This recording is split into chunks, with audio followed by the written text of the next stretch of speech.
and welcome to another edition of Hocus Focus. Thank you for joining us for episode 22. I'm Sara Mondaini. And I'm Tom Sheridan. So gather round for another extraordinary evening. And as the time-honoured Hocus Focus fashion dictates, we invite you to step into a realm where the peculiar and unexplained reign supreme. So brace yourselves as we embark on another journey, an enchanting evening together, where extraordinary phenomena take centre stage and the veil of hauntology is lifted before your very eyes. But before we get into all that, how's life been treating you, and how was your weekend in Ireland last week?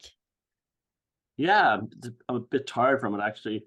The event down in Fermoy was incredible. It was an absolute sellout. It was a massive festival, and hundreds of people came along. It was really beautiful and well organised, and I did a talk with John Waters. He spoke on, well, we both kind of addressed this thing about the spiritual nature of Ireland going forward. I came to the pagan point of view, he came to the Christian point of view, but it turned into so far deep. And people were actually, we finished talking, we got like 2 standing ovations. It was like unbelievable. And I also got to see Steve Hughes doing a comedy stand-up for the first time in ever. I've only ever seen him on video, and he was absolutely hilarious. He was just, we were still laughing the next day. There were so many musicians, and it was just beautiful in every way. And they set up like lovely areas for the kids, and the weather was incredible. And it was in this old, like a convent that had been converted into like a festival centre. So yeah, it was amazing. It was absolutely amazing. That's great. And will it be recorded? Has it been recorded? Is there anywhere we could catch it online? It's definitely been recorded, and I think they're making a movie about it or something too as well. So there'll be loads of things about it. Yeah. Fabulous. Online. Yeah, and so it was a great weekend, and I'm gonna have an interesting psychic weather again this week, and I think people will find it interesting in terms of the environmentally, well, we should say cosmological things that are happening at the moment. So stay tuned for that, and a very special book review. All right, nice. Okay. So without further ado, our first topic tonight, we are jumping straight into the macabre but mesmerising world of an artist whose creations have captivated audiences worldwide. I'm talking about the one and only H.R. Giger. Hans Rudi Giger. He was a Swiss surrealist painter, a sculptor and a set designer. He was born in 1940 in Chur, Switzerland, and he was the son of a pharmacist. He had an amazing ability to tap into the depths of his subconscious, unveiling the darkest corners of the human psyche. As a child, his fascination with the macabre took off when a pharmaceutical company sent his father a human skull, and the young Giger was fascinated, and his interest in the obscure took him into another world. And as a result of that skull, his unique talent for merging organic and mechanical elements and creating one-of-a-kind aesthetics was a talent that would become renowned the world over. And Giger had a fascination with the occult and the mysterious, which he skillfully managed to bring into his art through symbolism. Hidden within his masterpieces are deeper meanings and a glimpse into the enigmatic realms of our own minds. Drawing inspiration from dreams and nightmares, Giger fearlessly confronted the duality of human nature.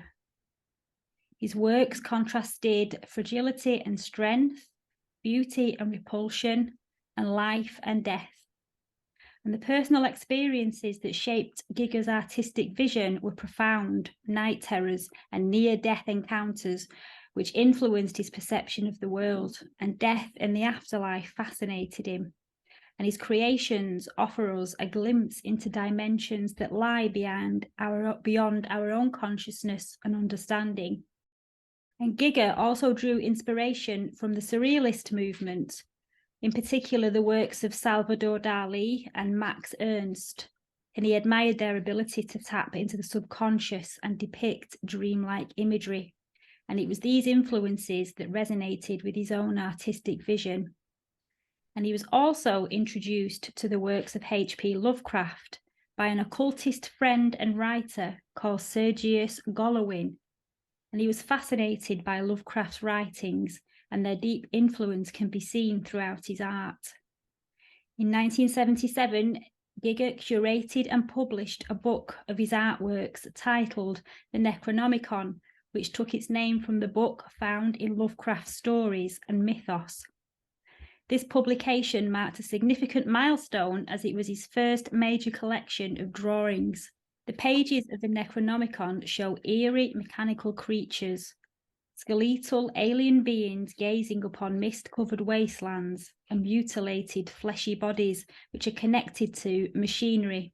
And it's one of Giger's most influential achievements, leaving a lasting impact on the art world, as well as catching the attention of director Ridley Scott, which then led to Giger's collaboration on the 1979 science fiction horror Alien.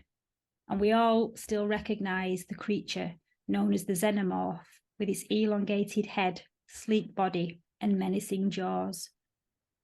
He also designed creatures for Poltergeist 2, Alien 3, and Species, plus his involvement in the adaptation of Dune, although that movie project didn't come to fruition, but his designs for that unrealised project is still proof of his limitless creativity.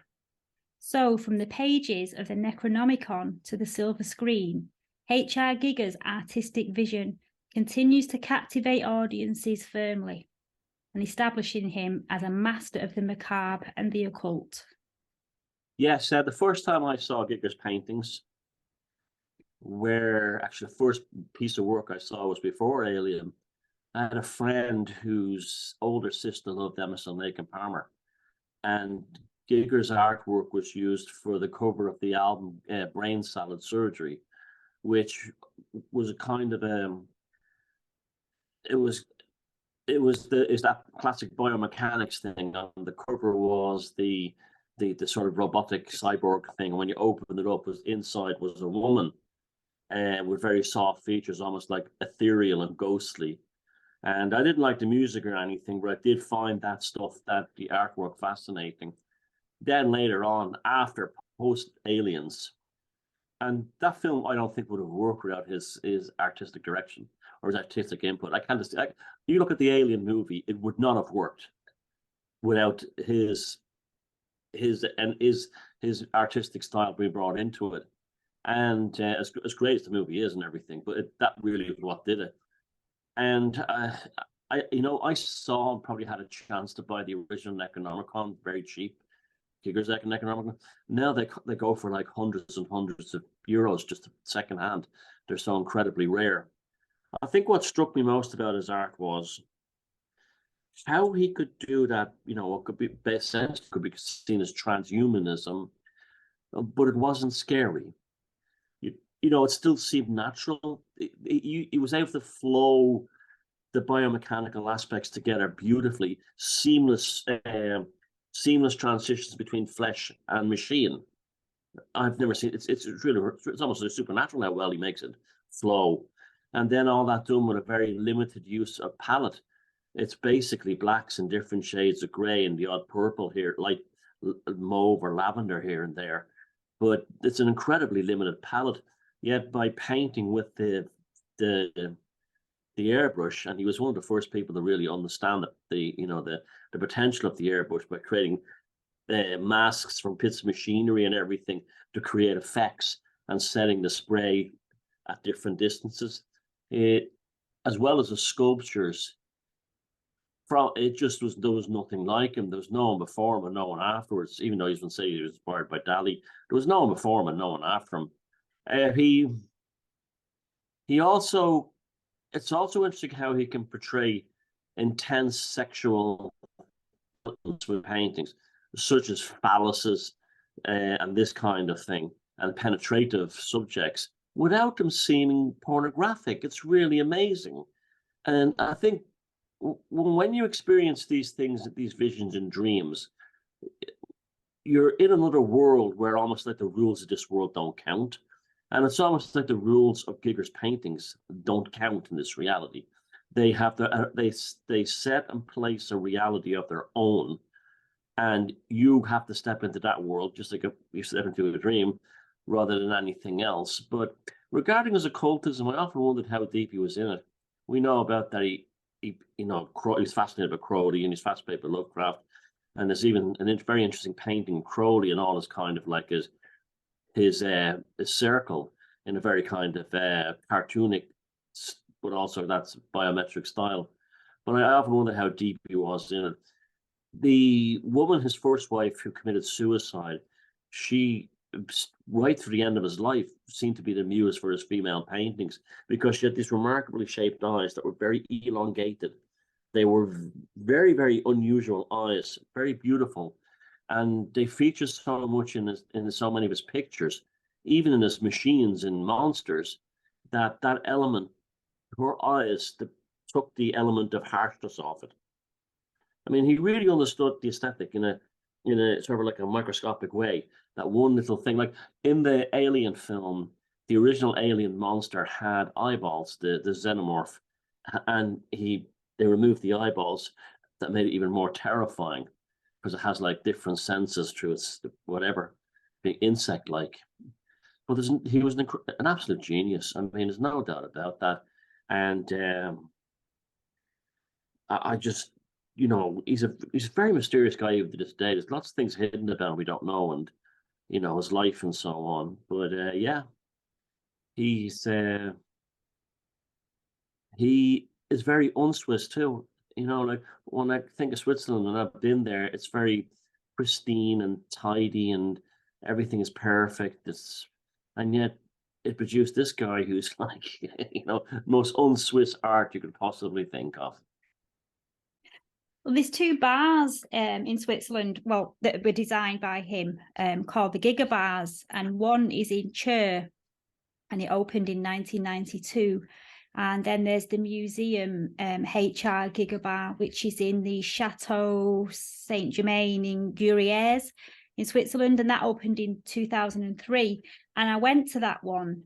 It must have been about 2009, around that time. And it's all designed in his biomechanical style that we recognize from the Alien film series. And all the fittings have been designed and crafted by him, and they incorporate all the elements of that universe that he created for the Alien franchise. And all the chairs in the cafe bar are modelled on the high-backed Harkonnen chair, I think you pronounce it, that was originally designed for the Dune film that never got finished. And you can sit in these things, and I'll put a picture of it up on the screen. They're huge, and you feel so tiny sat in these things, drinking your beer in these thrones, for want of a better word. And you can sit there and have a drink, and it's an experience, to say the least. And you can walk through the museum, and it's almost as if you're walking through his imagination and his head that's been put into a large building, and you can walk through and just have a look around, like you're poking around inside his imagination, inside the world that he actually had inside his head. And it's a surreal experience. And when we went, he was still alive when we went, and he was quite infamous for being in the village centre and going into this bar and having a cup of coffee and a slice of cake in there most days. And we hung around all day for 2 days and we didn't see him. We were gutted. We really wanted to catch a glimpse of him, but it never happened. Ergonomically, were the chairs comfortable? Yes, because you sat in them and they kind of dipped. So that when it dipped, and then your legs had like a little indentation you could sit in and put your legs in there. So you kind of fitted into them, you slotted into them. I believe there's also a Giga bar in Tokyo too. Yes, I've heard, yes. I've not seen that one. But yeah, I'm aware of that one. And it's a great shame that Dune movie was never made. Because when I think of Baron Harkonnen and his nephew, they are classic Giger type entities. They were being made to wear those kind of costumes in a film or something. So that was a shame that was never made. I'm not sure the reason that fell through. I don't know creative differences or money or what it was. I don't know what the reason. What year do you know that was proposed? No. Yeah, well, David Lynch made his own version of it, which I have to say aesthetically is fantastic as well. But I think the Giger thing would have actually been a whole other thing by itself. It's the black and white nature of the stuff. You know what's comparable to, the movie Metropolis, Fritz Lang's movie Metropolis. There's a robot at the end of it behind that emerges from behind a wall behind a pentagon, an inverted pentagram. That was the nearest thing to it that I've ever seen in a cinema, and that was like, back in the 1920s. But there's been nothing ever since that, right from like that right up into Alien. But have you seen his tombstone? His tombstone's incredible. This is unbelievable artwork on it. It's I one of his. haven't. No. Yeah, it's one of you probably find it. It's one of his paintings, cut into black marble. It's amazing looking. I know his garden, his front garden to his property was not too dissimilar to Coral Castle. It was full of astrological signs and sundials and all kinds of things like that. Yeah, I did a bit of research on the cover of Brain Salad Surgery, and the band went to visit him, and Keith Emerson was saying you couldn't get over his house. You'd go into a toilet, and it was like the side had handles made of bones, this kind of thing, and it was a small, just a regular Swiss house. But when you walked inside, you felt like you were entering a cathedral from another planet. I do know after his death in 2014, a plant breeder called Matthew Kaling actually named a carnivorous species Nepenthes HR giga because of the spikes and the teeth that this plant had. And the plant usually eats insects. It's known to eat insects, so it's been bred to eat insects, but it has been known to digest small animals as well that happen to fall into its mouth. So it resembles something from the alien world. So he thought it'd be a fitting tribute to the artist to name it after him. Yeah, it's funny, and there's a real synchronicity. At the weekend, Steve used a comedian, and I didn't know this. I never spoken about any. He told jokes about the scenes in Alien and the pod opening and the thing coming onto the face and stuff like that. And I was like, so Giger energy, Giger consciousness is really big at the moment. Did you know he had a falling out? I think it was with the producers and the director of Alien 3. James Cameron. Yes, because James Cameron felt threatened because his puppets and models were taking over the movie, and it was becoming more known that it was a HR Giga production. And James Cameron had his nose pushed out, and he was a little bit frightened that it would take away the spotlight on him. So they didn't call him back, and he was really upset about that. I don't blame him. I was really upset when I found out about that. That a director would actually be so intimidated by the power and the aesthetic of the art production that he would actually can't stop it. And he wrote him a polite letter saying that was the reason why, that the film was not an alien film, it was becoming a Giger film. But I could bet you that many people who want to go see those films would go for that reason. Exactly. And if you bring an artist in to design something for your film and your set, and that artist does an absolute masterpiece to the best of his ability, who in the right mind would get jealous? You would be over the moon, wouldn't you, that your production had this fantastic work and done by a fantastic artist? Jealousy shouldn't even come into the equation. You don't understand what goes through people's heads. Hollywood. Yeah, and the first film, Alien 1, it's really a Giger art gallery with a science fiction story being played outside it, because that's how it feels. And that's people already remember the story, and they remember the Cat Jonesy, and they remember all that other stuff. They were subconsciously haunted by the imagery, even at the time they didn't know it. It's an iconic film, though, isn't it? And there's no doubt about it. The reason that we remember that film is the models in it, the puppets in that, the alien itself. Or the marketing thing. I went to see a film before it was released, and the way that the word alien appears in space on the screen, slowly the letters materialize, and then it goes in space, no one can hear you scream. I mean, that there was nothing like that because remember we had just come out of Star Wars and Star Trek, the movie, and finally we had a nihilistic, terrifying sci-fi movie where all these other idealistic ones had all been on the screen. We had something that was a bit meaty and gritty. You know, it was perfect for the time. It was way ahead of its time, because even if you watch that film now and you're new to it and you don't know anything about it and you didn't know it was 1979, you would never in a Nope. million years think that was 1979. It's like something from a 90s production or something.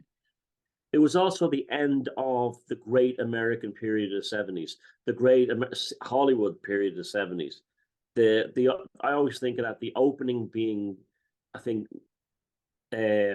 Midnight Cowboy, and then the closing being Alien, as that great period of American cinema in the 70s, just on the cusp of the late 60s, early 70s, all the way through to 1979. It was that they were the two bookends of the greatest period in American cinema. Did he have anything to do with the second Alien film? I don't think so. I didn't even like that film. That was the one with all the commandos and all that. It was Yeah. like, you know, it was very American. I didn't like that film at all, man. It was just a shoot 'em up kind of film. Yeah, that did nothing for me. I remember I saw it and it was like, you know, Yeah, I I don't was, recall that film really. yeah, I was already. I mean, I've never even seen Star Trek, or I've seen Star Trek, but I haven't seen Star Wars movies. I've never seen a Star Wars movie. I like my science fiction nihilistic and nasty, you know, and I abide by the thing that we're not meant to travel far, and any movie that encourages that actually kind of that's how it makes me feel. Sorry, just a slight diversion. Someone had mentioned the John Wyndham's Kraken novel, and I went down and got it and I read it in a few days, and that's another that was. If, I just want whoever's left that in the comments, thank you. The book was very enjoyable, but it was so different than what I expected. It was like almost like an English. The characters in it were very English. It's like almost like I said, well, you know, Joel, you go show. But it was always like that, but at the same time, it's like cosmic horror was happening. But again, it had that John Wyndham darkness when you get past that kind of like Britishness. But that was a diversion. Whoever suggested the book, thank you. I thoroughly enjoyed it. That's a bit like the Dennis Wheatley of sci-fi then, very, very middle class. But those other books aren't like that. This one is different. I was quite surprised by this one. But yeah, I was hearing the character beginning talking like this, you know. And then these lights came down from the sky, you know, they fell to the water. And don't be ridiculous. We're not going to write a novel on this, are we? You know, it's that kind of thing. Just going back to some of Giger's artwork, his earlier stuff. I mentioned in the introduction that he used to suffer from night terrors in his childhood, and I looked into what that was about, and apparently there were visions that were attributed to birth trauma, and he said that he could subconsciously remember the trauma of being born, and he reported that he'd have these nightmares and clear memories of a difficult birth and having to be pulled out with forceps. And these visions would kind of manifest as dreams of trying to escape a cramped room with a tunnel-like opening that he couldn't leave, or he couldn't leave the room, and he couldn't get back into the room either. He was kind of stuck in the in-between. And it's thought now, when people have studied it, that's why a lot of his work, a lot of his art has malformed babies in it and depicts passageways where you're trying to work out a way in and a way out because of this claustrophobia that he had from remembering his actual birth. You just triggered a memory there because a magazine back in the day, back in the 80s, used to feature artwork a lot, was Omni magazine, which was a kind of a sci-fi psychonautic magazine that dealt with futurism and sci-fi stories and all kinds of things. Bob Guccione, who published Penthouse magazine, published as they used Penthouse to basically fund this fantastic magazine. And it was always had Giger's artwork in it. And I do remember that's exactly what you're telling me. I remember reading the trauma of the birth, but apparently his mother had also terrorized him and his older sister, I think, that the Germans were going to bomb them at any minute, and they lived in constant terror of Switzerland being bombed, and that played a huge part in his neuroses as well as a child. Yes, and that's why he used the blues and some of the purples in his pictures, in his paintings, because he said when they were living through the atomic age or the threat of the atomic bomb, that they would dim the light. His mother would dim the lamps in the living room They, so they were they like had lamps that were colored. Yeah, I remember reading that. So mad. That must be 30 odd years that I read that. The light bulbs that the Swiss government gave them had a purpley haze yeah. to stop because they couldn't be seen from bombers. That's right. Yeah. So that traumatized him. So he brought those kind of hues into his paintings and his drawings. Yeah. Especially if it's stuck in my head all these years and you sort of brought it out when you said the birthing trauma. Because I was thinking the other day, where did I see a gig on his brain salad surgery, Alien, but also he was constantly in Bob Guccione's Omni magazine, which are very collectible. I was going to start looking for them, start collecting them again. But yeah, that probably did a lot to popularize him as well as that magazine. There was lots of interviews, lots of pages that opened up in the trifolds, give a big painting and things like that. It was a fabulous magazine, very high class. And that just goes to show you again that through the shadow self and through trauma, art, beautiful art, can blossom. Absolutely, absolutely, and I couldn't imagine, and also there's a lot of technicalities to his paintings, but also he was left brained as well, because he perfected new ways to use the compressors and the airbrushes, and he created masks out of mechanical pieces and bits and pieces of cars and motorcycles and stuff like that, and would use them as a mask with the airbrush. And maybe say the thing was like a vacuum cleaner hose. He'd pull it away as he got to the end of the stroke, so it looked like what was here was disappearing into the ether. But yeah, it was just a quick splash. And I saw a video of him years ago doing it once, and his confidence was amazing. His actual confidence with the spray brush or the spray can was unbelievably, like no mistake, just almost like he was being guided by the muse. Yeah. Just did it. No, obviously there was thought there, but he just did it seamlessly. That confidence that some people like that have is remarkable. Yeah. Yeah. And also the way that he brought the beautiful and the ugly together seamlessly as Yeah. well. There was no border from the beautiful human, whether it was mainly women, to the machinery that they were a part of. You couldn't see where one finished and the other one Yeah. started. And he captured that that essence of a woman's skin in the paintings. I think better than any other artist, using that grey palette, this kind of like smoothness of the texture of female skin, and as you said, but also balancing that with the shine on, say, chrome, on a chrome surface or a polished steel surface that he was portraying. That was magic. That's, to be able to do that's magic. I don't know about in Ireland, but over here around 1989, the airbrushes took off. Everybody wanted an airbrush. And I was at college at the time, and everybody at college were all getting airbrushes. And it was a big like fashion thing to airbrush a motorcycle with a topless woman on. And it'd always be on Yeah. a back background. And I was just wondering if he had anything to do with that sudden interest in the airbrush coming into the colleges in the late 80s. Yeah, and I was already in America by then, but I do remember that whole thing. Also painting guitars as well. Uh, Painting guitars with that kind of airbrush style. If people have to get custom guitars made. Yeah, maybe. I mean, he also used cans. And if you go like to art shops now, along with the oil acrylics and watercolors, are huge range of rattle cans, aerosol pan paints. So he was using them for art at a time that they were just used for basically painting machinery. But so he was a great innovator that way. It's funny you've mentioned those rattle cans. I can smell them now. I got a smell of the paint when you said that. Does they have a There's a very distinctive smell?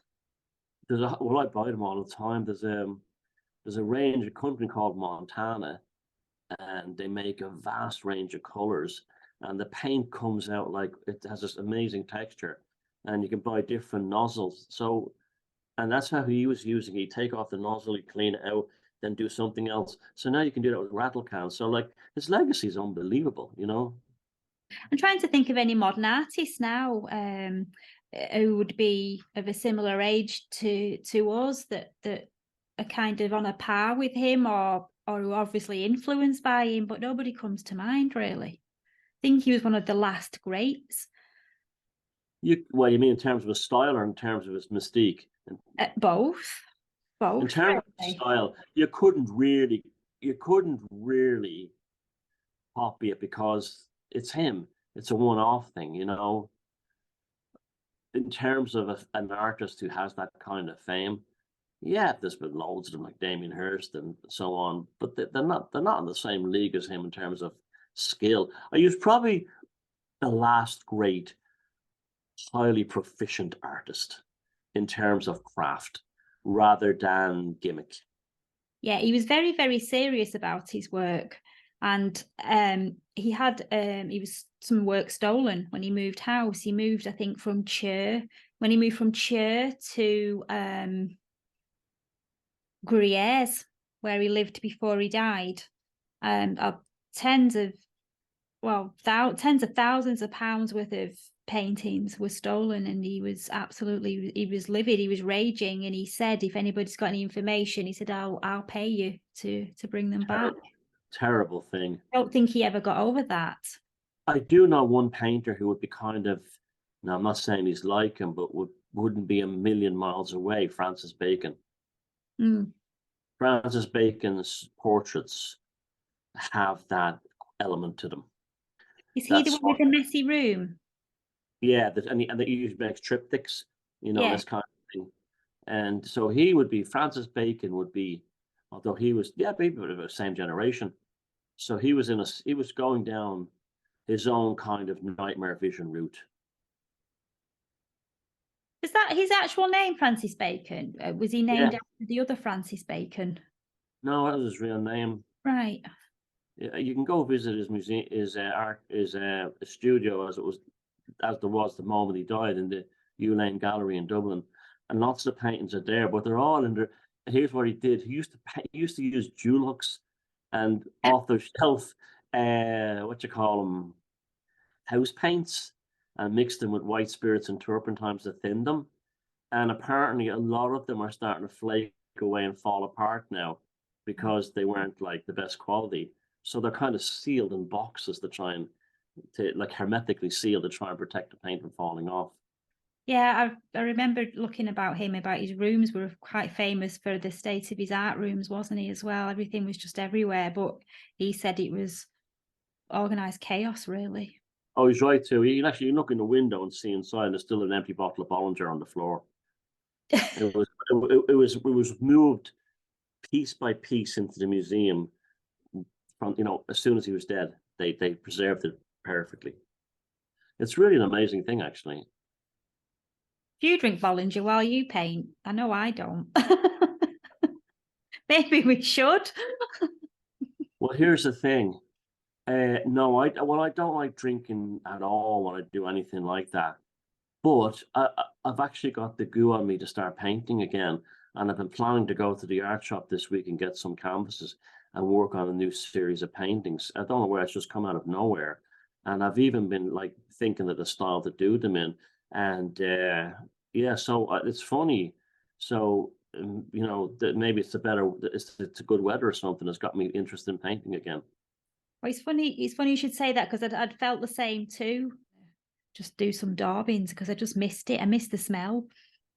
Well, that's so bizarre as well because I got the inspiration by watching looking at bracketed photographs set with certain dynamic effects, and they showed like stone and buildings, with a haze of light around them. And I was thinking of painting some of the megaliths around here with in under grey skies, and normally I'd paint them with very vibrant colors, but now I'm going to have a go with them in acrylics in a very limited palette, but with slightly surrealist. I don't think anyone's painted the megaliths that surrealist yet, so it might not work. It might flop completely, but it's something that I came up with as an idea. I'm going to do the Boa Island man, the Janus two-headed figure first. And because that happened, I went out there with Tracy, my friend, a while back, and she and her noticed a strange energy coming off the stone, like there was heat emanating from it. So I was thinking about that last week, and I said I should paint that. And I said, how would I paint it? Because the background was so colorful with all the green leaves and everything. And then I thought, I'll do it in a limited palette with a grays, and I'll play with light and effects in the background. So that's HR Giga. Do you like Giga's work yourselves? Did we miss anything out important? Have you got any facts or interesting information that you want to share with us about the artist? Has he inspired you in any way to do any painting or creative work? Please let us know in the comments. We'd be very interested to read them.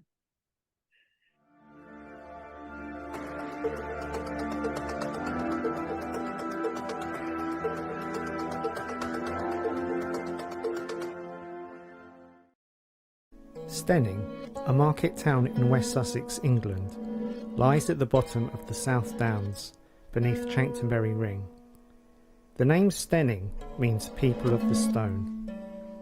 Inside the porch of the parish church of St Andrew and St Cuthman stands at 5 foot 8 inches tall the Stenning Stone. In the Book of English Magic by Philip Carr-Gomm and Richard Haygate, the late Hamish Miller, blacksmith, author and dowser, is quoted as follows: "I became intrigued by an old stone which was propped in the doorway of the church in Stenning, Sussex, where my furniture factory was located. Every time I passed the stone, I was tempted to touch it, and each time felt a jolt of energy and meaning. One day I took my courage in my hands and hugged the stone across the full length of my body. Suddenly I had the sensation that I was flying, with no limit to time and space. It was a vivid experience, almost impossible to describe, but so real that 25 years later I can still remember it distinctly." Miller said that the stone's runes were the 3 Norns reading used for divination or spellcasting, and that these and the other markings were from the Anglo-Saxon era, when shamans used flying to visit the other worlds as part of their everyday practices, before Christianity drove them underground. Legend has it that in the early 8th century, a Sussex man named Cuthman travelled the county with his mother, seeking a place to build a church and convert people to Christianity. He chose Stenning, and so became its patron saint. The legend omits to mention how Cuthman persuaded his fellow Saxons to abandon their sacred traditions for a foreign religion. We know, however, that during this age, pagans across Europe were converted to Christianity by force. Their statues were attacked, their sacred sites desecrated. This spiritual extermination is represented in the modern statue of Cuthman, just across the road from the church that bears his name. It depicts him resting his right foot upon the Stenning stone. This is not just a symbolic representation. For centuries, the stone was literally downtrodden. On the 12th of August 1938, a new heating system was installed in the church, and the opportunity was taken to raise the stone, which had been used as one of the steps in the eastern entrance of the church. The carvings were found on the underside when the stone was lifted. It was then placed inside the church entrance, a portal within a portal.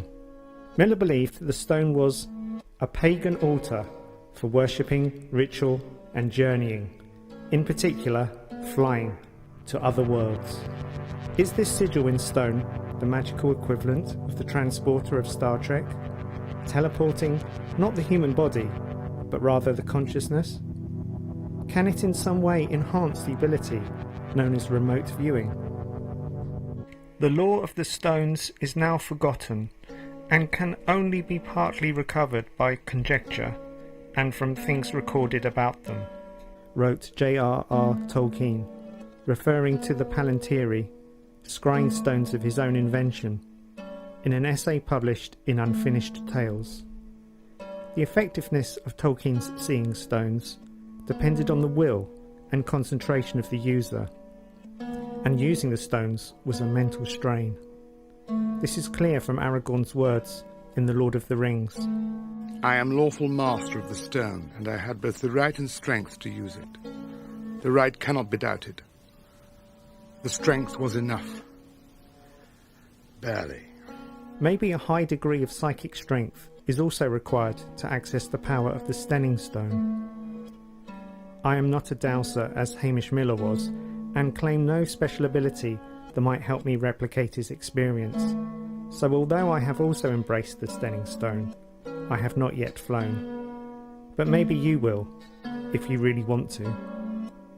This is Phil Slater, reporting for Hocus Focus in Stenning, West Sussex, England.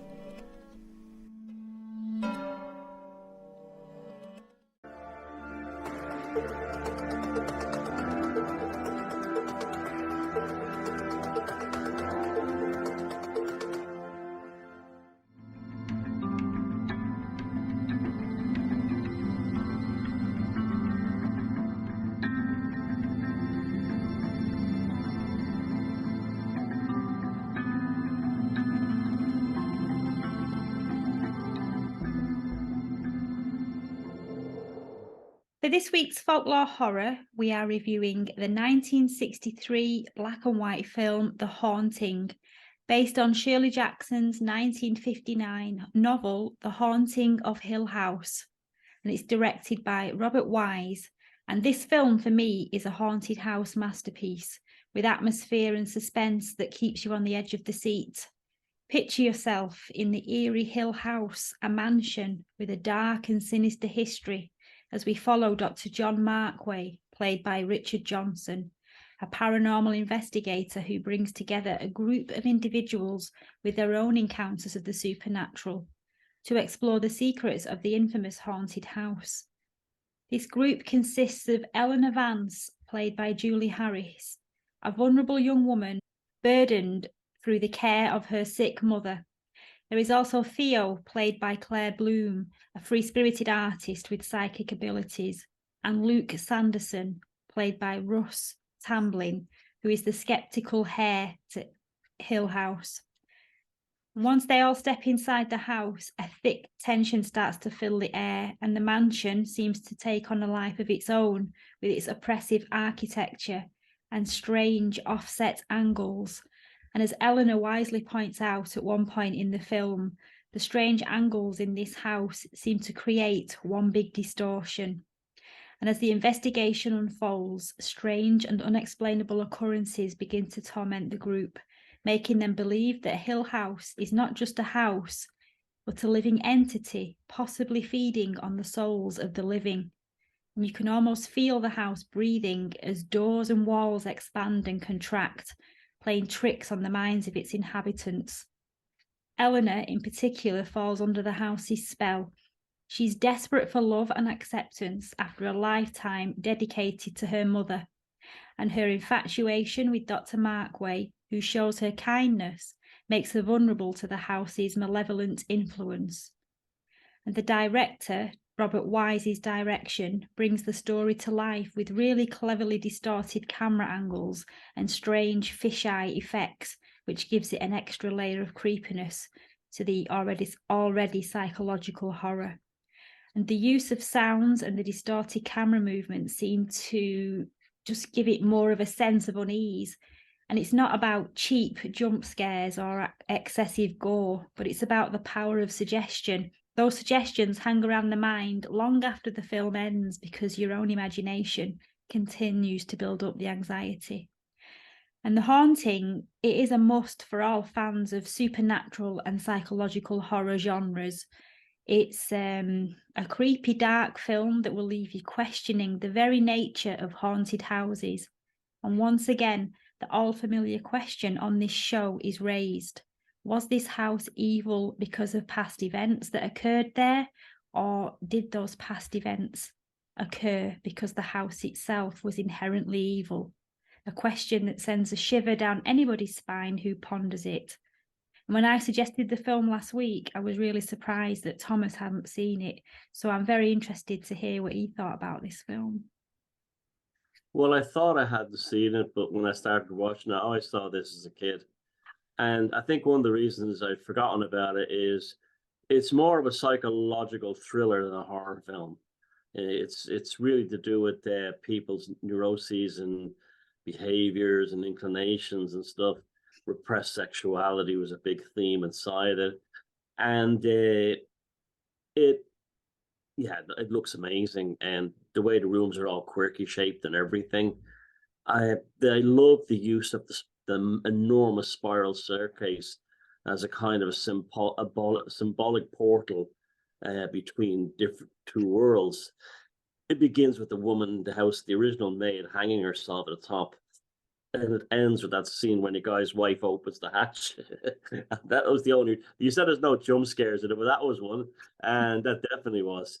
And the way the staircase is unstable, it was almost like a symbolism of, to try and move between this life and the next life is dangerous and unstable and requires careful balance and all that kind of thing. And it can lead you astray if you look too hard.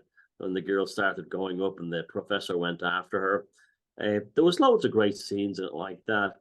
I think my impression I got at the end was the house had a consciousness. This is the third haunted house film we've reviewed. I think Burnt Offerings, The Legend of Hill House, and The Haunting. And they're very similar theme things, except there's the strangers entering a house that's not theirs and becoming kind of eaten by it. I guess when we do The Shining, that could be also going to consider the same thing too as well. And The Shining also plays very much on these like psychological problems being amplified by the house, the building, in that case, a hotel. Yeah, definitely 100% quality movie, really excellent. Hard to believe with things like suppressed lesbian themes in 1960 would allow that in Hollywood past the censor, and early 60s. And the music was a bit weird, but I think that was part of the whole sort of like butch off kilter kind of thing. Yeah, it's definitely a psychological horror. It ticks all the boxes. It has aged very well, and the acting's great. And even that young guy, the guy who was in West Side Story, I forget the actor's name, he plays an obnoxious idiot. But all their behavioral traits are amplified by the house. It's like the house says, I know each and every one of you and how messed up you are, and I'm going to take you to the extreme of how messed up you actually are. And at the end, it has the scene with the car hitting the tree, the same tree that was hit with the beginning by the woman who was supposed to be the wife of the original Puritan guy who lived there. And so I thought that was a great way of closing it out, a sort of like two bookends kind of thing. But yeah, very, very, very enjoyable film. Keeps you on your toes, but it's definitely a head movie. The book is great as well. I think I reviewed the book, I think it was last week or the week before. And the book goes into a lot more detail, actually into the heads a little bit more. You hear what they're thinking, because you only really hear what Eleanor's thinking in the movie, because she's kind of talking throughout it, isn't she? She's thinking all kinds of things. But yes, it did touch on some touchy subjects. So even I thought, oh, I don't know, they got away with that. Because you had Theo, who had a bit of an attraction to Eleanor, and Eleanor had an attraction to the doctor. And there was this is why the two of them were catfighting a little bit throughout the film. Yeah. A lot of jealousy between the two of them, but not for the reasons you would think. They weren't both trying to fight for the attention of this good-looking doctor. She fancied her, and then the other one fancied him. So it was kind of an odd triangle. Yeah. And the doctor didn't have any feelings like that whatsoever. He was there to do a job, and he was happily married, and his wife, albeit she thought it was all rubbish, although she soon changed the tune at the end of She the goes film when she bonkers turned up. and Yeah. ends up lost in the attic, which Yeah. is so. But when you think about the attic, represented death, the other world, because the top of the spiral staircase was where the woman initially hung herself, and she was in the attic, almost in the other world, and it drove her insane. It was like coming to face. She was the classic sort of NPC or normie who comes to face with the transcendental or the immortal. It blows their minds to the point where it makes them insane. The one thing I couldn't understand, I know the pounding, the boom, boom. I know that was all based on the old lady who was trying to call the maid, who was in the early days, who died while the maid and her boyfriend were making love and stuff. And it was like boom. But when the two girls were in the room and it was banging, what was the symbolism of that? Because I couldn't figure out that why you include that in that scene. Is it a ghost or is it symbolic? I just thought it was the evil in the house was just making a noise to let them know it was there. Like its heartbeat, it was alive now, maybe. Yes, because they kept focusing on the nursery, say, because it was a cold spot outside the nursery, wasn't there? And the doctor said, "This is the heart of the house. This is the hot spot, the psychic hot spot." Even though it was freezing cold, because when they stood in it and they breathed, you could see the breath. Yes, and another scene that I heard voices behind the wall, and it was a genius thing where they got the camera to focus in on a leaf floral wall panel and turned it slightly sideways to create a simulacrum of a face, almost like snarling back at them. And that's only something that an artist would actually do. To actually say, well, that looks like a face. It does, but we turn the camera sideways. And they actually moved the camera forward and turned it as this. Oh, I thought that was genius.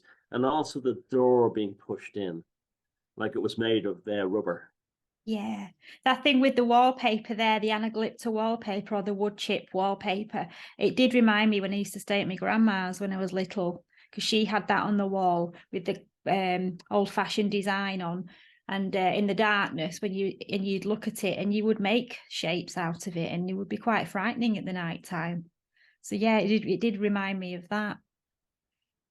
Yeah, Yeah, it's a good film. I definitely enjoyed it. I would recommend it. It's free on Internet Archive, but it's a terrible sound quality on that copy of it. But if you look around, there's actually a few places you can watch it for free. He played the playboy, the guy from West Side Story. He made me laugh because I thought he was going to try it on with the pair of them, but he didn't. He behaved himself, but he was just taking it all as a big joke. And then at the end, he said, "Oh, do you want to buy a house because it's going cheap?" He said, "I don't want it. Burn it to the ground." He said he'd had enough by the end. So they all came round to the fact that there was something wrong with that house, seriously wrong with that house. Burn it to the ground and sprinkle the earth with salt. That's what he said. Yeah, he so did. He did a bit of salt magic there at the end. There was no way he was going to get off with the brunette. She was far too sophisticated and sexy. She was way out of his league. And the other one was kind of like prudish or something, and she fancied the doctor or the professor. But that was good, that scene at the end, because he was the final word is left with him, like burn it to the ground and salt the earth or something like that, Yeah, salt. it just cut to the credits then. Very, very good. They got Mary Quantin to design the costume for Theo. The brunette girl. Yes, they wanted it to be very boho. When I was watching, I was saying, God, the fashions in the 60s back then were so fantastic before the horrible hippie flower power crap, hippie clothes came in. Yeah, she looked like $1 million in that's walking around the haunted house. And all it was a black polo neck with black fitted trousers and a pendant. And then boots, long boots, and it just looked amazing. Yeah. She had the right haircut and the right mannerism. She had it, Yeah, she did. She had that early 60s vibe. It did have appeal kind of thing going on. While the other girl was kind of prudish and homely. So that Yeah. contrast was very powerful. I mean, 'cause she had gone through a lot, but that character did start to get on my nerves with the incessant making movies in her own head and just wanting to be accepted and doing anything to be noticed. She was a bit of a wet weekend, I thought. It's like that thing, anxiety is just conspiracy theories about yourself. Yes, she was making up some movies that Steven Spielberg would have been proud of. Yes.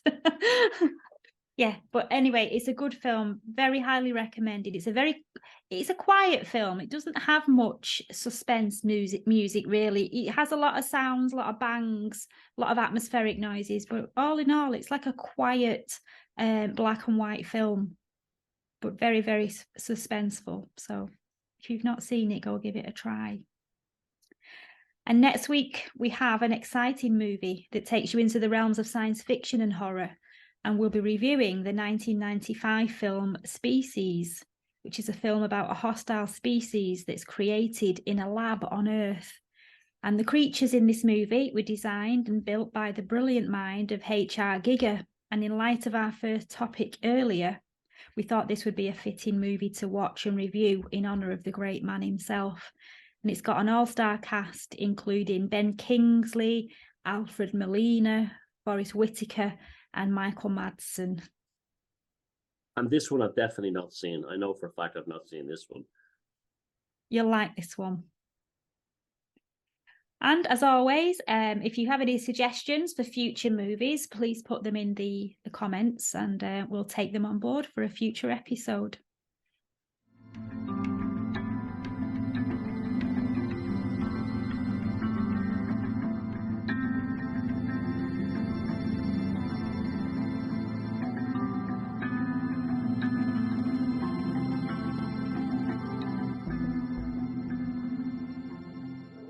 And the second topic this week is about the American filmmaker and author Kenneth Anger, who died a couple of weeks ago, early in May 2023. Now, Kenneth Anger was the first writer of a first conspiracy book I ever read, which was Hollywood Babylon, which basically was a story of all these incredible behaviors by people in during the golden age of Hollywood. And it was the first time I developed my obsession with the actor Fatty Arbuckle and what happened to him regarding his tragic story. And Rudolph Valentino. You knew these people were hedonistic, but he was the one that really showed how very hedonistic and messed up they all were. And so that book was a huge influence for me. It was actually released originally back in the 1960s in France, in French, but wasn't published in English in the US till 1974, I believe. And he was actually sued by Gloria Swanson, the actress who was in Sunset Boulevard. She said that she'd been misrepresented into it, and he sent her a 1-foot coffin made of sugar. Which to me was like a hex. Now that leads to the next thing. She'd actually lived for another 10 years or so. The next thing is I had really no idea he was involved in magic until a long, long time later. So anyway, he was born in 1927 in California. He was a Presbyterian family, pretty humble, normal background. And very early on in his life, he started making movies. In fact, in high school. And he didn't put the brakes on. He made films about basically gay men and gay subjects. And they weren't even done as innuendos. He just went straight for it.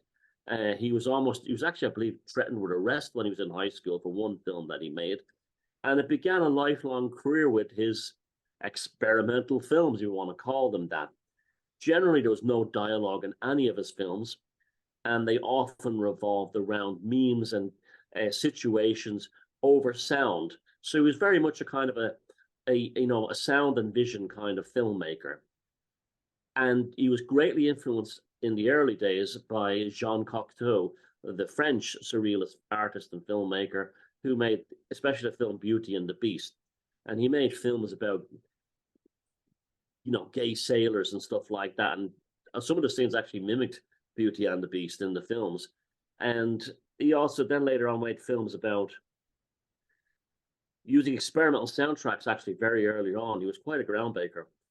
And basically about, gay Irish bikers living in California, all leather and all this kind of thing. And he became obsessed with these hardcore bikers that he'd met, Irish American bikers that went up and down the west coast of the US. He then started experimenting with magic, I believe, around that time. I believe the book, first book he used was Crowley's Magic in Theory and Practice. He did a few of the workings in it, and they actually worked. And this brought him into a different way of thinking about things and working. And his filmmaking started to change, and he started to bring in esoteric subjects. Now, the first of the really famous ones, again, using just the imagery, the scenes, and the experimental soundtracks.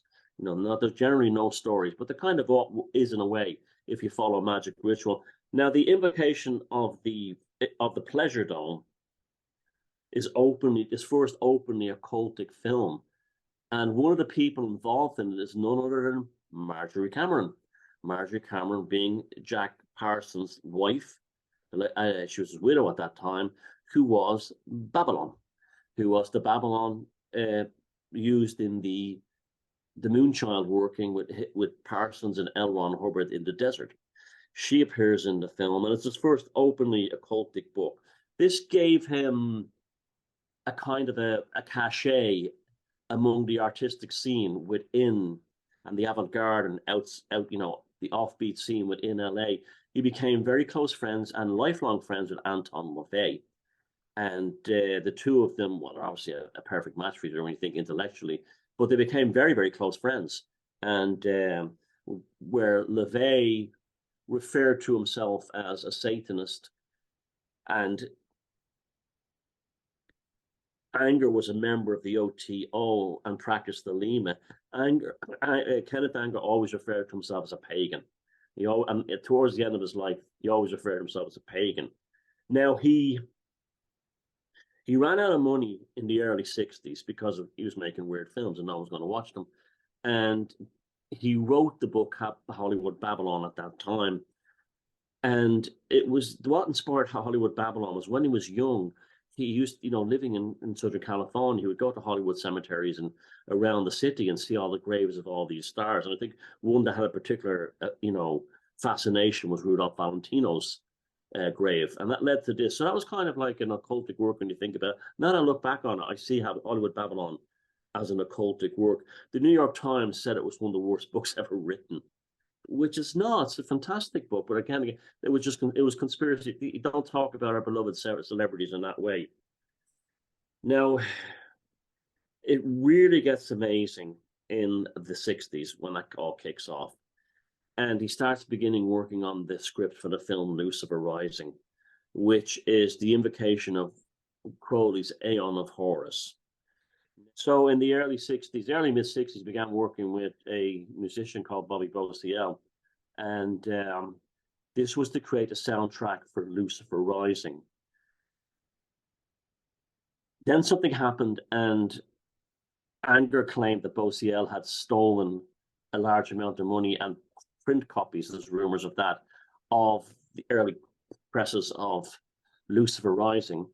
And at this point, Anger, who was angry at him, performed the Curse of the Toad in the Well. If you don't know what the Curse of the Toad in the Well is, it's an ancient, he was a pagan, it's an ancient European folk magic curse where you get a toad and you keep it alive as a pet and you name it after the individual that you want to imprison. And you build a little world around him, or it was a female toad, and until it becomes the representation, the living embodiment of this person. And then one day you throw it into a well where it keeps it alive, but it can't get out. So it's all the way down. And so he did this to Bobby Beauciel, and what happened next was remarkable. His van broke outside the the ranch where the Mansons were hanging out, and he fell in with that crowd. And later on, a drug deal ensued, and he killed the other guy when the drug deal went on, and is in prison to this day. Of course, the curse worked. The curse that had told the Noel that anger put upon him worked. Bosie ended up in prison for the rest of his life, and for killing a drug dealer, and he's still there, I believe. So anyway, then he recruited Jimmy Page from Led Zeppelin, who, being he was a Thelemite himself, a follower of Crowley and Austin Osman Spare, as was Anger, to do the film soundtrack for Lucifer Rising. And Jimmy Page appears in the film as the magician, I believe. And then something happened. They fell out over that. He fell out with Jimmy Page, and Jimmy Page, something happened, and he slagged each other off, and he said he was going to curse Jimmy Page, but he obviously never did because he was fine. And then, amazingly, I believe that Anger got the original Bobby Bosiel soundtrack and put it back into the film, and I'm glad he did because it's amazing. So then Lucifer Rising came out, and it basically blew everyone's mind who saw it. It's absolutely incredible. To this day, it's one of my favorite films. It's a stunning piece of work, the music and everything, and it works your way through the Aeon of Horrors with incredible opening scenes in ancient Egypt, and even in the Echensteine in Germany, which, remember, I made a video about it, showing the Immersal cross bent on its side, and Marion Faithfull walks through the gates. So he was like, this is his paganism again. He brings us on an esoteric journey that's just fantastic in the film. And he continued to make films. He continued to go on, and he continued to work heavily in the OTO. And until recent years, he was still quite active. And then he died a couple of months ago, apparently quite poor. So, he was some character. I mean, he lived the life of a true, like, magus in every level. And his magic worked, and his legacy worked. And I mean, I can actually remember seeing Lucifer Rising at an art exhibit, cinematic art festival or something, and it has the way it left me and the way it made me feel has never left me ever since. And so for the final years of his life, he was still very involved in the OTO, and he was a great proponent of paganism. So, Kenneth Anger, he's one of these guys. I'm glad he existed, because they, like a Giger in the first story, he was 1 in a million, and like Crowley and people like that. And I'm sure glad they're here. And if you haven't seen Lucifer Rising, do, it'll give yourself a treat. There's a couple of points from his life that struck me. He was famous for the Kenneth Anger curse, giving out the Kenneth Anger curse. And he completed another book that was called Hotel Babylon No. 3, but it was never published. And it was allegedly cancelled due to some accusations in it against Tom Cruise and the involvement of Scientology. And Anger claimed that his criticism of Scientology in the book could have led to a potential lawsuit from the Church of Scientology, because they're known for the litigious nature. So he did another book. There was another book that came out called Hollywood Babylon, It's Back.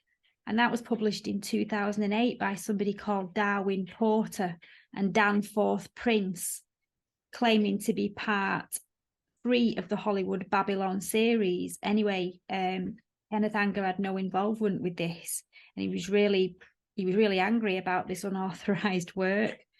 So he expressed his dissatisfaction with this book and used some Thelema magic to curse Darwin and Danforth as a result of using his work without his permission. So he was famous within the Hollywood circles for the Kenneth Anger curse. There's another, just before you go on further, there might be another side to that Scientology thing as well. As I said, that he was made the invocation of the Pleasure Dome with Marjorie Cameron, Jack Parsons' wife. Now, remember Hubbard, who basically screwed Parsons over with lots of money and ran off with Parsons' girlfriend, who was Sarah Northrop. They ran off to start Scientology, basically, when he wrote Dianetics and became incredibly wealthy.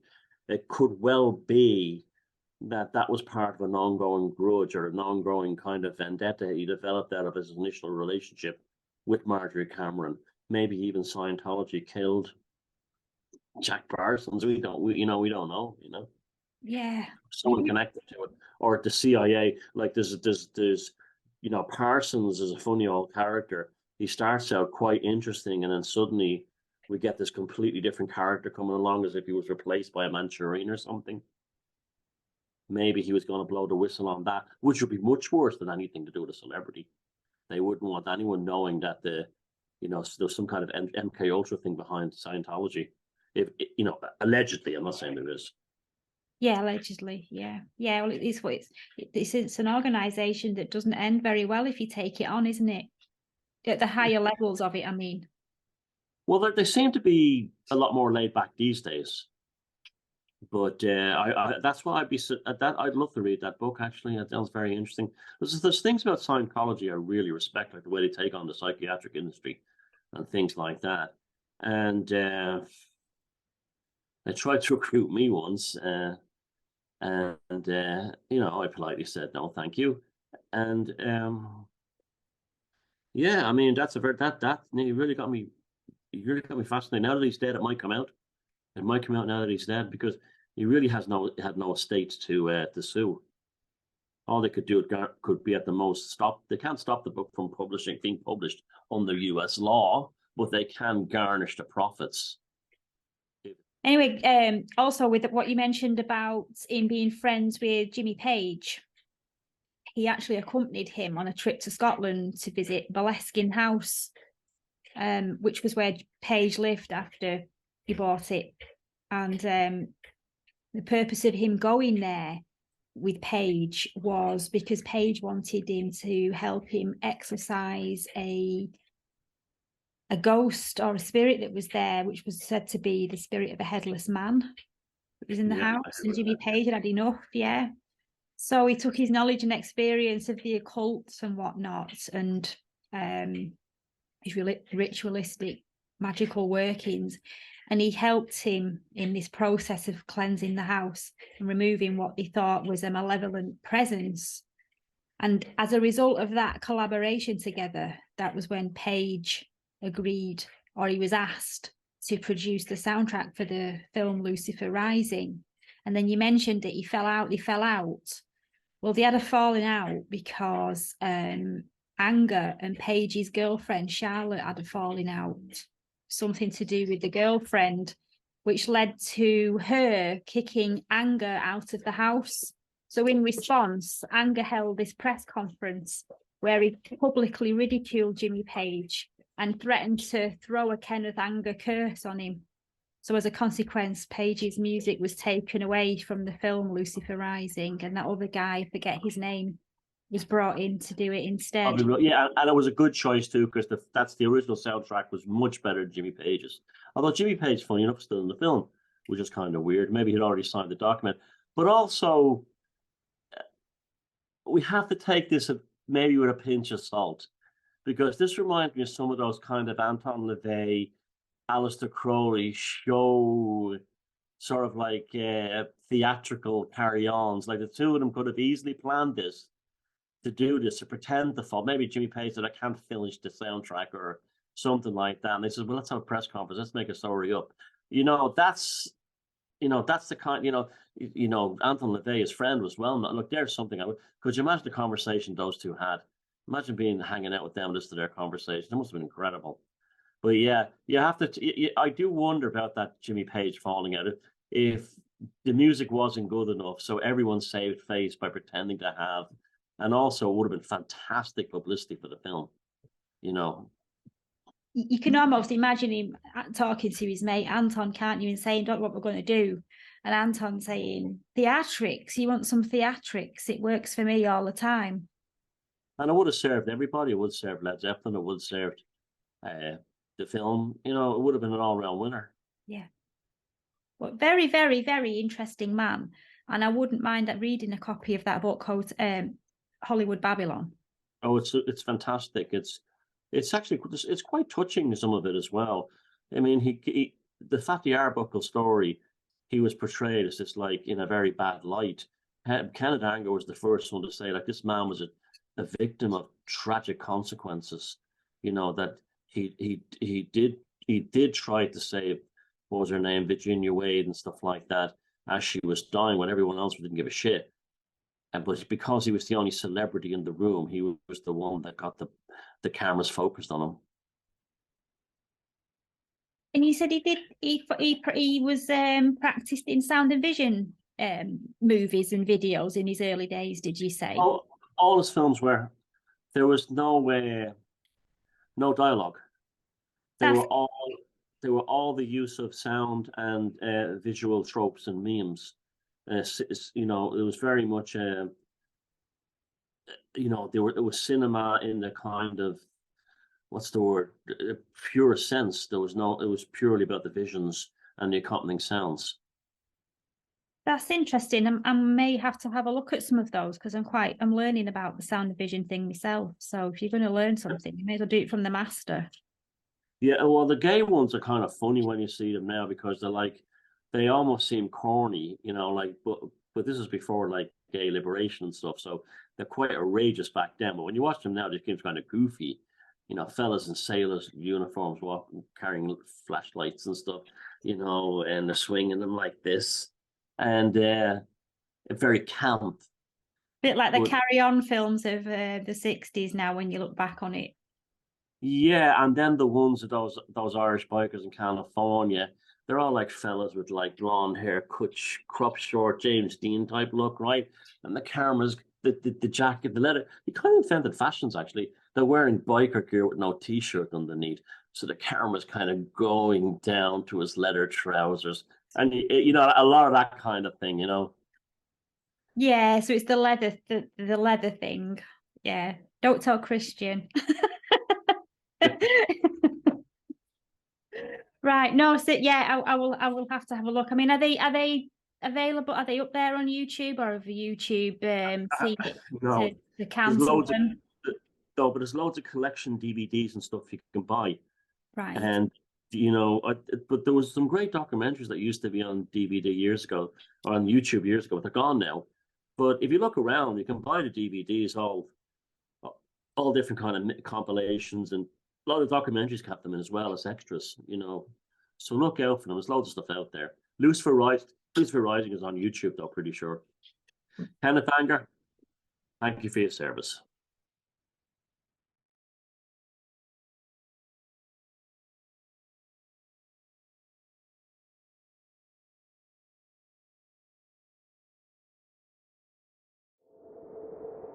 Okay, and now we come to the part of tonight's show on Hocus Focus, where Sarah looks after our psychic hygiene, our internal health, and our spiritual well-being. And here is the psychic hygiene report.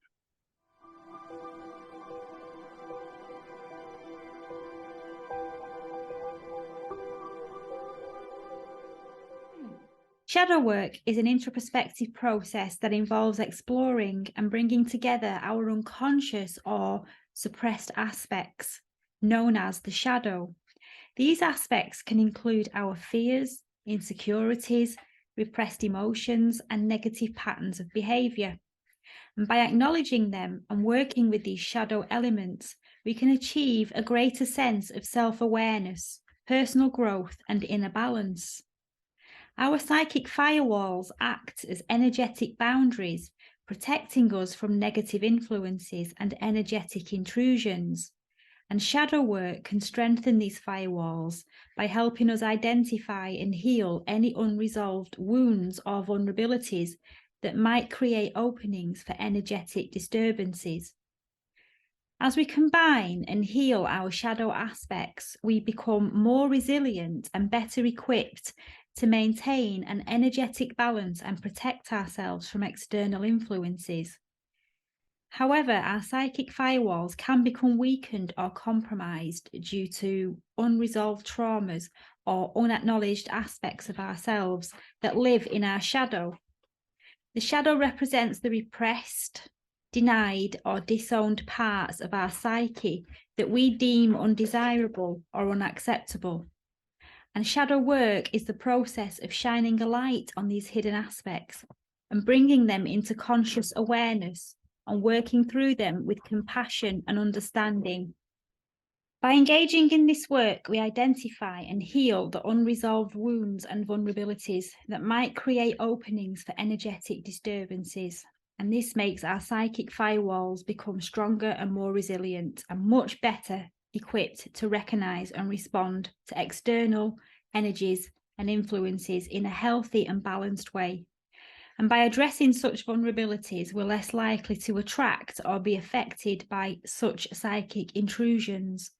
Shadow work helps us to uncover and transform the limiting beliefs and fears and patterns that may be operating beneath our conscious awareness. And by doing so, we release energetic blockages and negative influences that may have been compromising our well-being and balance. Remember, shadow work is a very personal and ongoing journey, and one that requires patience, self-reflection, and a willingness to explore the depths of our psyche. It's not something that can be sorted out overnight. It's a lifelong journey. And if this is something that feels right for you at this time, then be gentle and maybe start by journaling or meditating on some of your darker aspects, such as a fear or an insecurity, or a certain pattern of negative behavior. Perhaps find a quiet space, close your eyes, and imagine yourself having a conversation with a personified version of an aspect of your shadow self. And then engage in a dialogue, asking questions and listening to the responses that come from within. This exercise can help develop a deeper understanding of your hidden aspects and can lead to insights and resolutions. Shadow work is not pretty. It's not fluffy clouds, and it's not love and light. It's snot and tears, and it's opening your eyes to things that are uncomfortable, and it can feel unpleasant and very, very nasty sometimes. And by embracing the importance of shadow work in our psychic hygiene, we can open ourselves to a deeper connection to our authentic self. This week's suggestion is not one to try if you're not feeling strong enough at the moment, but it is one to bear in mind for when the time feels right for you. And that's my psychic hygiene suggestion for this week.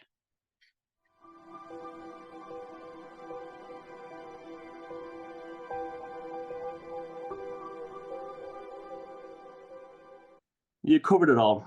There's nothing more to add to what you said. As you were saying, and I was thinking to myself at the beginning, I said, it's important to stress to be careful with this stuff and not overjudge yourself, which some people do, but you covered that. So yeah, nothing more to add. Very important thing, but only do it in the right frame of mind and don't go to war with yourself. Yes, just gentle, easy. And if you're not in the right frame of mind, you're not feeling strong enough, don't go there. And don't be afraid to pull back if it's taking you down too dark a road too quickly. And now we come to our third and final topic for the evening, the Cornish owlman. And this strange creature, described as a large and aggressive bird, has left witnesses perplexed. It all began with an encounter in Cornwall in 1926 when two boys found themselves being chased by a ferocious bird. And they could never have imagined that this was just the beginning of a series of sightings of the half-man, half-bird being that became known as the Cornish owlman. Now, fast forward to April 1976, and two teenage girls were on a family holiday in Cornwall, and they had a terrifying experience at an old remote church. And on top of the church tower, they saw a creature resembling a birdman with wings and feathers. And their fear was so intense that their father had to cut short the holiday, and they left Cornwall immediately afterwards. And that same year, two 14-year-old girls camping in the same area also encountered a colossal owl-like creature with glowing eyes further adding to the mysterious reputation of the Owl Man. Over the years, more sightings emerged, with witnesses describing a creature with red eyes and a peculiar claw-like appendages, and even a 5-foot-tall figure that had a vast wingspan. So what could be the cause of these bizarre happenings? Some speculate that an escaped great big grey owl might explain the sightings. However, the prolonged duration of the Owlman sightings does challenge this theory. Another possibility revolves around the church's location or its alignment with ley lines. Additionally, those visitors with heightened sensitivity have described the Mornan Woods in Cornwall as pulsating with an energy. Now, 2 paranormal investigators called Mark Davis and Chris Power visited the area around the graveyard in the church where the young girls saw the Owlman.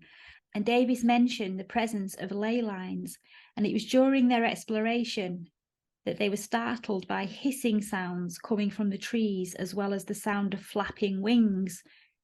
He then saw the creature flying directly above him, which he said had striking horns on the top of its head. And they had a meter for measuring electromagnetic energy, the ones that are commonly used in ghost investigations. And through that device, he said that he received conscious responses, which he said meant the presence of a demonic energy, and an undeniable sense of danger was in their surroundings. As for his friend Chris, he didn't directly witness the creature, but he suddenly found himself with unexplained scratches on his arm, and his camera also malfunctioned. And about half an hour later, he had another strange experience in what he describes as a blast of energy and then a burning sensation on his scratched arm. Both men believe there is something evil on the grounds, and they didn't recommend people go there alone. The Mothman, the Jersey Devil, the Sandown Clown, the Dover Demon, and now we can add the Cornish Owlman to the list. And once again, as with so many of these creatures and sightings, we find ourselves left with more questions than answers. What do you think about that one? The year it appeared, the first year, a pamphlet was released locally about a monster of Falmouth Bay that was circulated in that part of Cornwall, which was a very Fortean ontological focal point at the time. It attracted a lot of characters there. To some of them were tricksters, some of them were chaos magicians. Some of them were genuine magicians of the stage magical type. Others were pranksters and hoaxers. But on Hocus Focus, we've often talked about how the pranksters and the hoaxers are just as interesting, and why they do it in a different way. There's a guy called Tony Doc Shields who was, he's a legend in the Fortean world. He's still alive. He lives down in Killarney now in Ireland, but he spent many years in Cornwall performing magic and performing hoaxes. And I think he did the real stuff and brought something through from this church. That makes me think that is the church is in a very small geographic, the sightings are a tiny geographic area around this says 13th century church. The church, everyone says, any day of the week has a spooky, creepy atmosphere. It's a very strange place. So are the woods around it. It would be the locals still to this day avoid that church in the area. They don't like going to it. It would be the ideal place if you were to do some kind of ritual to bring something through, similar to what Crowley did at Loch Ness. And I think, I'm not saying he did because he's still alive and he could correct me, but Doc Shields seems to be the person to fit the thing there. I think you cannot look at this thing, and also the fact only girls have seen it until a recent sight a year ago, or 2 or 2 ago. You cannot separate the Cornish Owlman from what was going on in Cornwall in the 70s. A lot of interesting characters, A lot of experimental artistic scenes went down there. And it was almost like the kind of place people like you and I had wanted to live at that time, just to be around these characters and these things. You know, they moved the Museum of Witchcraft from, I believe, the Isle of Man to down there in Boscastle.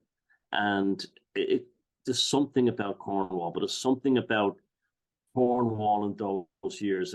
Colin Wilson was down there and other people as well. I think that this thing was brought through. I think it's trapped in that location. I think the concept of being an escaped owl is absolutely preposterous. What they've described was a man that looked like an owl and is the size of a man. And this demonic feeling, people who've encountered it have not come away feeling good. They've come away very frightened and very disturbed by it. I never want them to go back. And that reminds me a lot of the on Farmore in Scotland, the big grey man, and also this thing, a demonic feeling people talk about. And I think it's somehow connected to that church. And the church has a lot of weird artwork and weird anomalies on it as well. And there's not potential. Well, there is really, but there's not enough, you know, dark Fortean attention given to the churches in England. I know Cornwall is technically not England, but given to the churches in Britain in general. And I think, you know, the what you call it tonight, the location report deals with that. But in general, there's something about those churches that, though, you know, I think they were more than just churches, and I think they were deliberately built on pagan grounds. But I don't just think because that was the local area. I think there was some kind of maybe worship of this primal entity in this form, and maybe the owl man was the kind of a zoomorphic, anamorphic pagan entity or pre-Christian deity that was worshipped on that site before Christianity. And these churches were almost built like a plug to keep those things down, you know, to not let them through. And you have chaos magicians and you have other kinds of magicians who find these places and they open up the door. They open up the door, you know. And I think that's what happened there. In fact, I only heard about the Cornish Owlman a while ago, but I only started researching them recently. And I want to get down there. I want to go to this place because it's captured my fascination.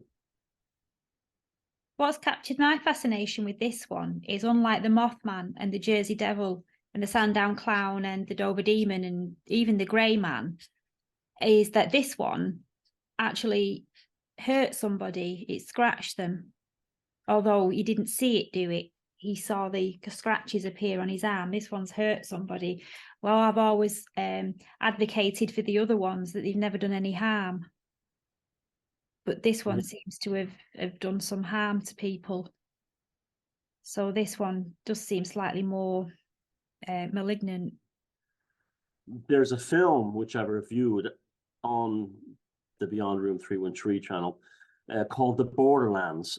Have you seen this film, Sarah? No. Well, it's one we'll have to do for the future Hocus Focus, yeah, folk horror cinema.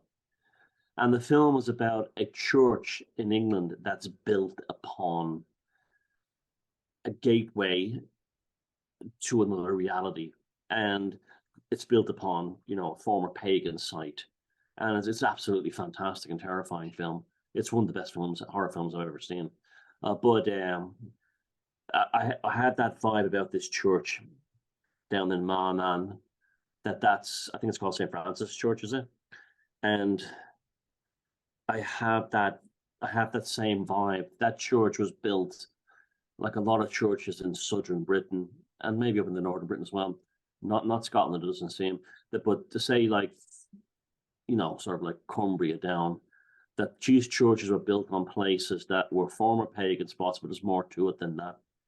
They were there to almost bottle or capture the entity that people worshipped, and I think that's what that is. And the Borderlands film, it gives you a good insight into that, what, you know, in a different kind of entity. But yeah, I think that's, and All it takes is there's someone who understands how to open portals and open gates and can bring it forward. And I think that's what happened. Is it Doc Shields? Do you think he brought that forth accidentally? I'm not saying he did, but he'd be suspect number one in my book. Yeah. You know, he is a prankster. He is a stage magician, but he's a real magician, and he's one of the greatest Forteans of all time.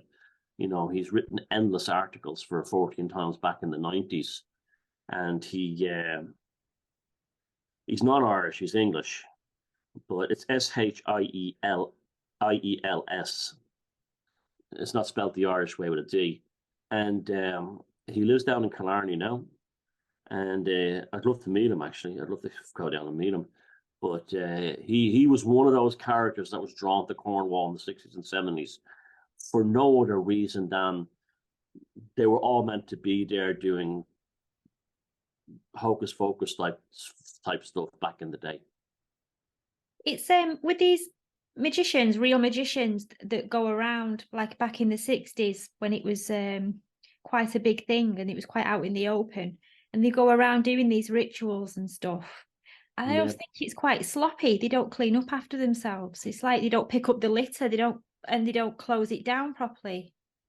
And they also did a lot of them at stone circles and kind of was like improvised things, and a lot of it was experimental for art, things like painting and sculpture and stuff like that. You know, so art like Biker and Kenneth Anger, and now this art and magic are you know, they're bedfellows. They always go very close together. Yeah, so I would say that's who the Owl Man is. I'd say, you know, I mean, it's just whet my appetite to go visit that place. It sounds fun. It sounds like just like a phenomenal experience just to be there. I'm wondering, is it a case of it was him or whoever it was that's done something there, was dabbling and didn't know what they were doing, or were they interrupted by something that terrified them and they had it away without how many? I wonder how many rituals something's emerged or been summoned, and it's frightened whoever is involved in the circle, and then they've scarpered and not shut the thing down properly. Or, and how about these?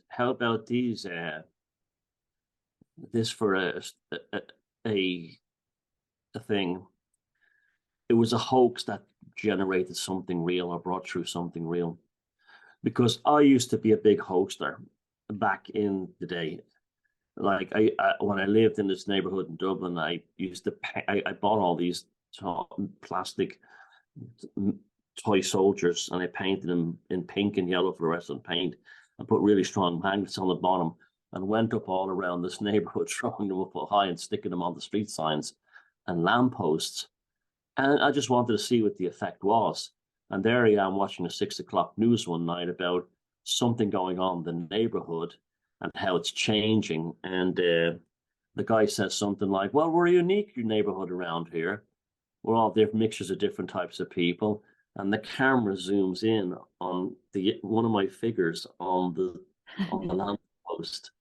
And so I was like, you know, it's sort of, I performed something that I think brought attention upon this neighborhood that wasn't there before, how quirky it was and how unusual and different it was. And so, you know, then like there we are again, you know, magic and art are not that different. And you know, I've heard of things around here, like people have got a van and painted it black, even the windows, and parked at the crossroads in the countryside somewhere. And suddenly people all over the place were seeing the mysterious black vans driving around. Things like that, you know, what the human mind is capable of is remarkable. People concentrating on a certain street where there was an old Esso petrol ad with Tony. Remember the Esso Tiger? Put a tiger in your tank, yeah. And people were seeing a tiger running around the countryside soon after. Right. These chaos rituals can do the most amazing things, you know. And you know, I about 15 years ago built a sculpture of a black truck that was kind of like a gothic thing, and I had a loudspeaker on the roof. And then I stumbled upon this World War II British propaganda film that was all about this camera, this speaker just driving around the neighborhood playing, and it's like, did I see the film of my mom before that? Did I see it as a kid? It's just amazing. So what the human mind, a particularly primed nervous system with a strong artistic intention can manifest telepathic entities or even bring ancient ones back. I was showing some people around there with Neil a few weeks ago the classically born megalith, and there's a kind of a dolmen type thing at the entrance to the chamber, and down below me is the Atlantic Ocean. And I one day was standing on top of it, and I came this close to doing the invocation of the Great Cthulhu from Simon's Necronomicon, and I'm kind of glad I didn't now, because even the thought of me doing it, I was starting to have these like shakes almost, that, oh, you'll do something, you'll cause crap if you do it, that kind of thing. We have to understand that there's the Fortean, then there's the cryptozoology, and there's the ghosts and the entities, but there's also the phenomenal power of the human will in tandem with creativity and the nervous system that can make things like this happen. I wonder if it's also got something to do with the quantum wave. So if you manifest something at the right point in the wave, then it's going to come through. But if you're at the wrong point in the wave, then it's not going to work. So that's why it doesn't always work, but then it does work at other times. You just got to get the right point in the wave. It's like a surfer jumping on a wave. You got to get there at the right moment if you want to stand up on the board. Yes. Yeah, that's a very good analogy, I think. Yeah. Whatever kind of wave or fluctuation it is, absolutely. And I think your finely tuned nervous system just picks up on that subconsciously when that right point to do it is. But on top of that, I think the location is vital. I think you think of that church there as the canvas. You think of that story I told you about the people of the surrealist artist painted the black van and stuck it beside the road. That the crossroads and the van that was the canvas for the van. There's a reason why New England churchyards have this aesthetic to them. Like, in fact, we had something happen in the comments of the video last week, and I was thinking about why I lived in Bayside in New York. Down on 42nd Avenue was a tiny ancient Dutch colonial graveyard, and it was straight out of Stephen King in the middle of the suburb, surrounded by trees. And someone says to me on the comments, I used to live in Bayside and explore it too. I said, did you ever see the graveyard on 4? And he said, yeah, I know. Well, now, like, that's even people in that neighborhood don't know about it because it's kind of secluded, but that was sort of brought through as well. And that was a place I used to go to that had that particular energy that I can't explain, the hauntological thing. So I think the location is just as important. You couldn't do it on a, this is, again, here we go. Who are the people who are less likely to believe in the supernatural? The ones who live on the squeaky clean suburban streets. Who in the cities, who are the ones who are most likely to believe in the supernatural? The ones who live in the slums. Why? Because that's the canvas for life, death, energy, and the nervous system to be hyperactivated. The suburbs turn your nervous system down. They mute it. Wherein you live in, like, the middle of a very interesting city, or even like a kind of a rundown or even a dangerous neighborhood, your nervous system is fully primed, from everything from the danger of being mugged to, anything, how shit is my life going to be today? But if you live in comfort in the suburbs and you have everything easy and brought you on a plate, your nervous system doesn't have that sense of, attenuation where you're primed towards survival and you open up things. So I think like that's the Cornish Owlman is really part of an ongoing thing we've been talking about on Hocus Focus, surrounding the concept of not only the Fortean experience, but the place.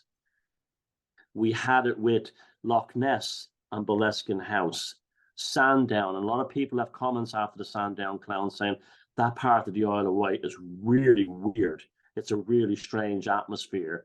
Point Pleasant, you know, and goes on and on and on. The Dover Demon and everything else you spoke about. What was it? The name of the fairy that the rock was named after or something. Oh, yes. It just goes on and on. Yeah.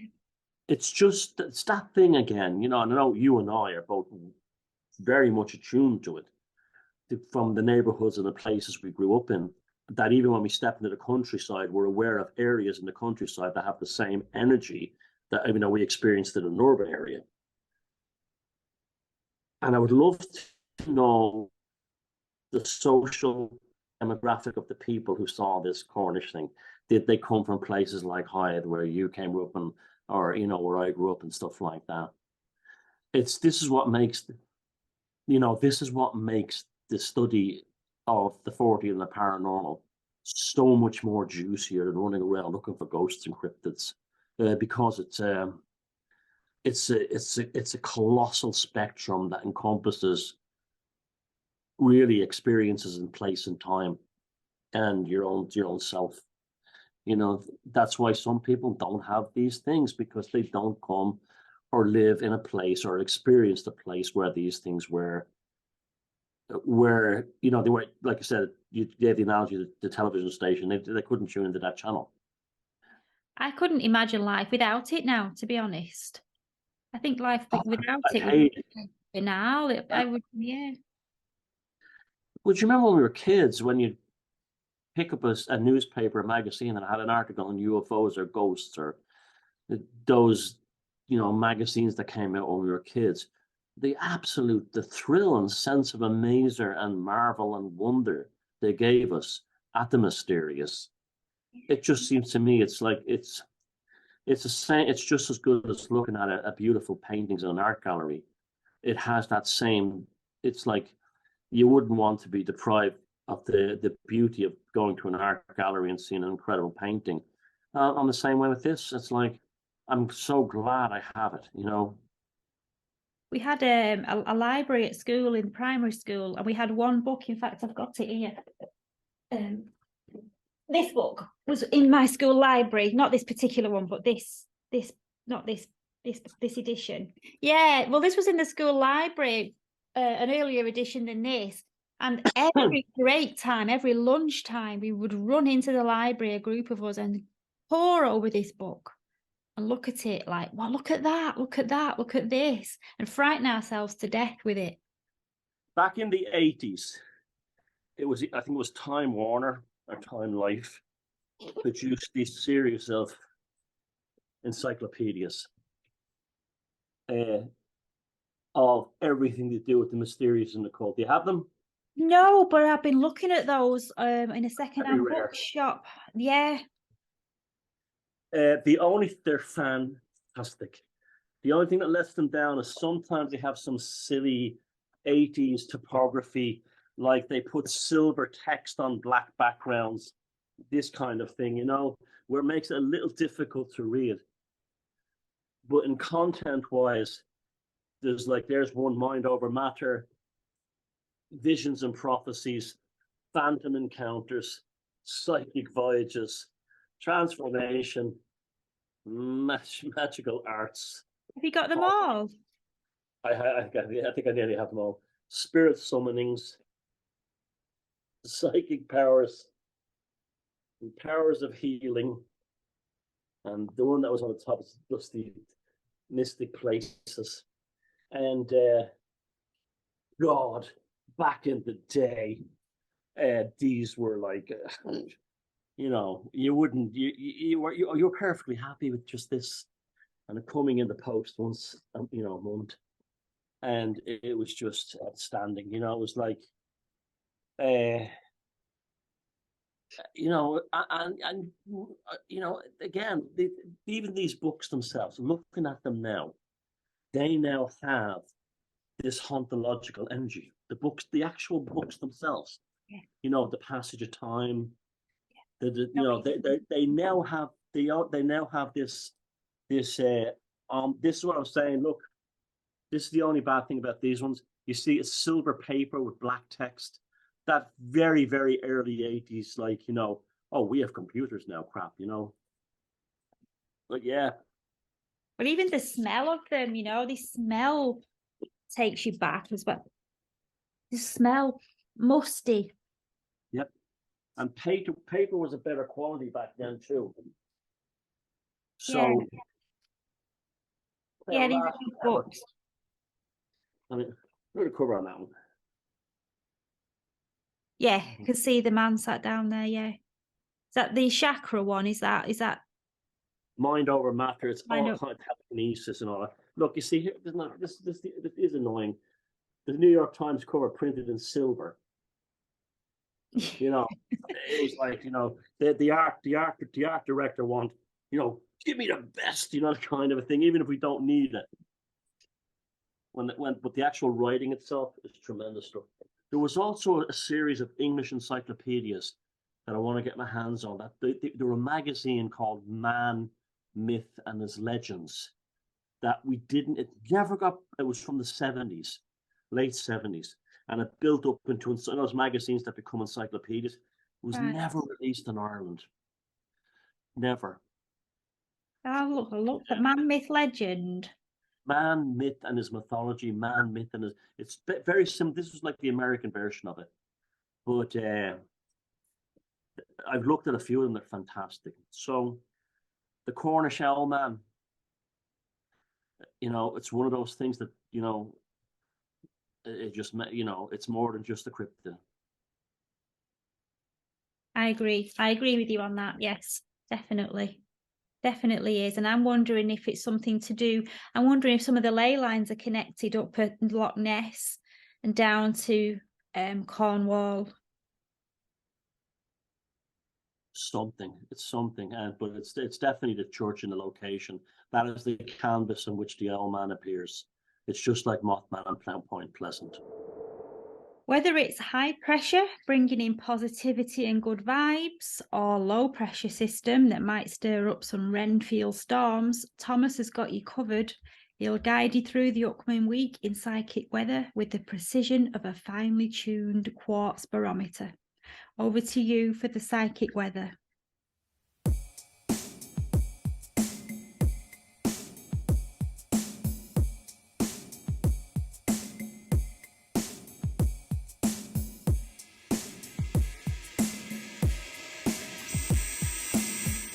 Well, the psychic weather this week is kind of a continuation of the dream thing, but it's gone the other way around.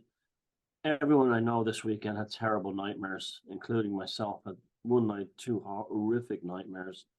And I know someone else who told me they had terrible nightmares about transhumanism and monsters, wires coming out of them. And I just mentioned I had two terrible nightmares one night. And also, I know, and so many people said they did. So it's now, I don't know what this has to do with the sun. You know, seeing all these amazing solar effects and sun effects, these in the sky in photographs in recent time. We have very strong solar activity at the moment, causing 3 major earthquakes. So it could be related to that. I don't know. Also, people have been complaining about migraine headaches as well. That could also be the magnetosphere being crushed by the solar flare that came in the other day. Whatever it is, nightmares seem to be have replaced the dreams of last week. So it's a nightmares. Let's think in terms of the esoteric thing. Well, nightmares they could be anything from, you know, in a prawn vindaloo too late at night to a repressed fear coming to the surface. If you haven't eaten spicy foods late at night, it could well be something like that. We're in a strange kind of time now. There's something not right with the atmosphere. We shouldn't be getting these sun halos. in summer. The sun halos happen when you have ice crystals in the atmosphere, and that's why they normally happen in winter or in places like the Alps. And now we're getting them over London, over cities all over the UK, and here in Belfast. Belfast did a huge one the other day. That suggests cold, icy air in the upper atmosphere. There's something not right with the atmosphere. There's something not right with the weather. And it's directly connected to space because it's probably the same thing that's causing the earthquakes, the volcanoes. So if you're having crazy nightmares this week, don't worry too much about it. We're all having them. They may not even be symbolic. They may be caused by some kind of solar activity or a pressure on the magnetosphere or something like that. And as usual, don't read into the one nightmare you had as being absolutely, completely symbolic. It might not be. So that's a psychic weather with Thomas Sheridan.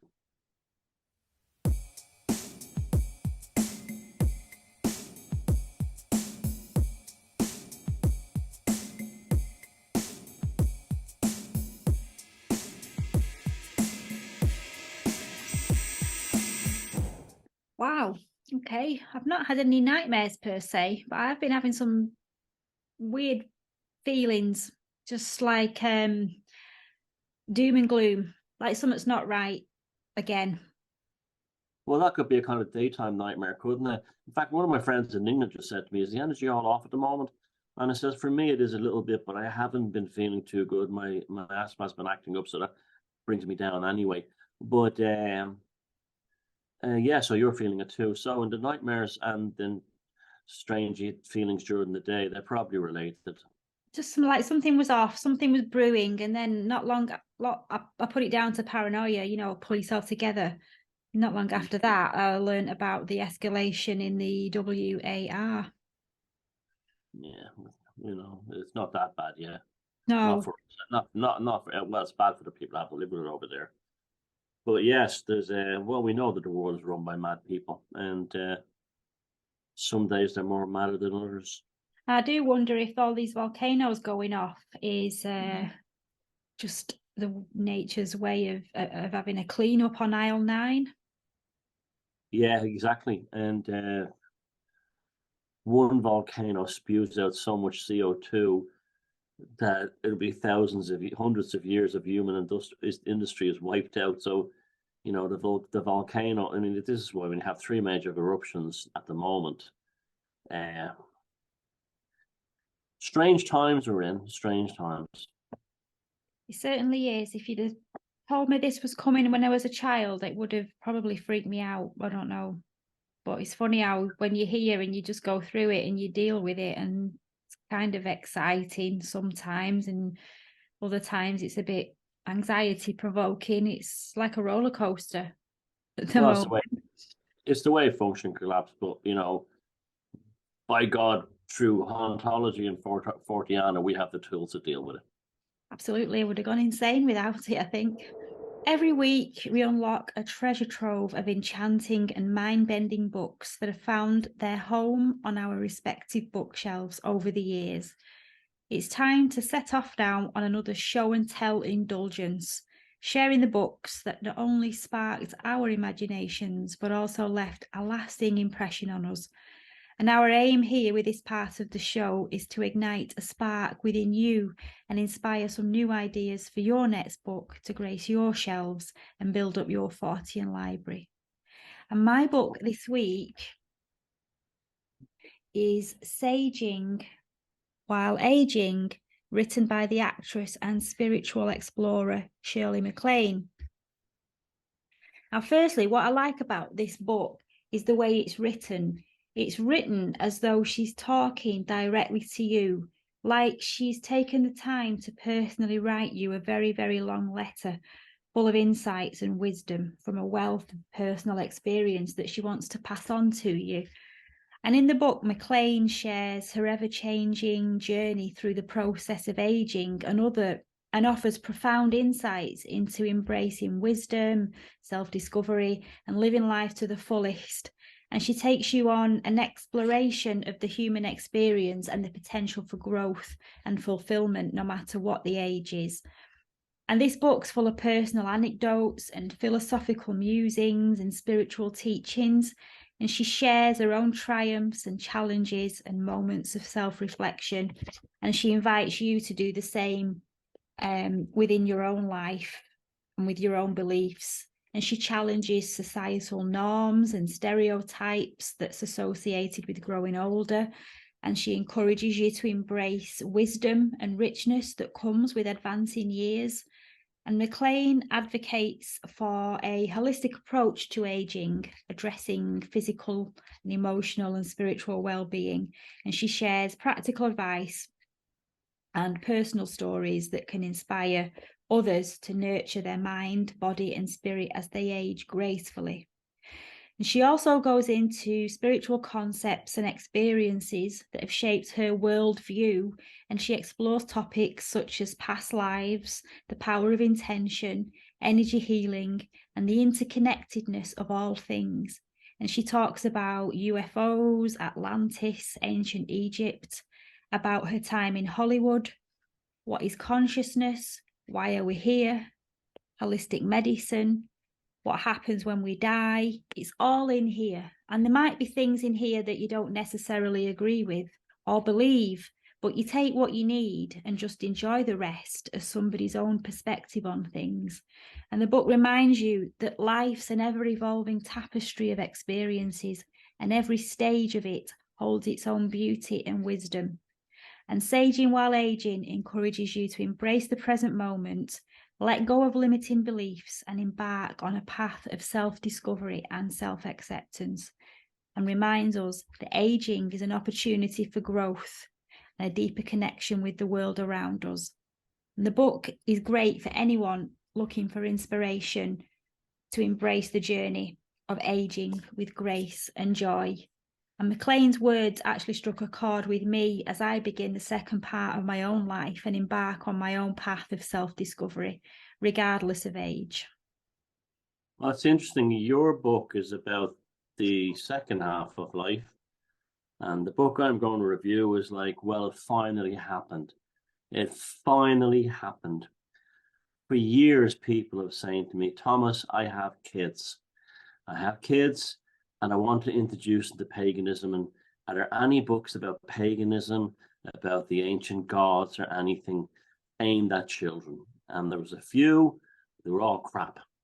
Well, Smile Titans Publications, and I am endorsing this. I'm not getting paid or anything for it. I got this book. Have released an incredible book called The Spirit of Yule, by Thomas Sowell and illustrated by Christopher Edwin Singer. Now, this book is outstanding.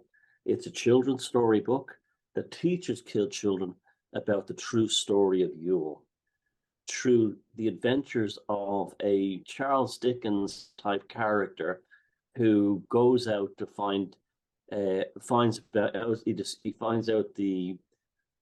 the real meaning of Yule, that it's actually, Christmas is actually a pagan celebration, and he encounters Odin and the Green Knight and other characters, and it is beautifully written and illustrated. I'll show you the illustrations. I was going to wait till near Christmas to review this, but I'm so excited about it, and I'll do it again at Christmas, that I'll show you. The artwork's amazing, and the storylines are amazing. And there's this sort of like Dickensian character who finds himself on a kind of a mystical quest to find out what Christmas is. But when he discovers that Christmas is actually Yule, and along the way he encounters Odin, the Green Knight. Look at that artwork. And at first he's like, this is a blasphemy. How dare you say this about Christmas? But through these encounters with these characters and told in a very simple way for children to understand, I tell you, as an adult, I got a big kick out of this. I'm glad it's in my collection. Look at this, isn't that beautiful? Look at those winter solstice blues all throughout that book. The blue colours and the icy colours. Look, and the use of topography, you. And through his journey, he discovers, and the child reading this through the book discovers, that Christmas is actually Yule. And it's just wonderful. Look at the artwork. I love those colours. Look at those blues.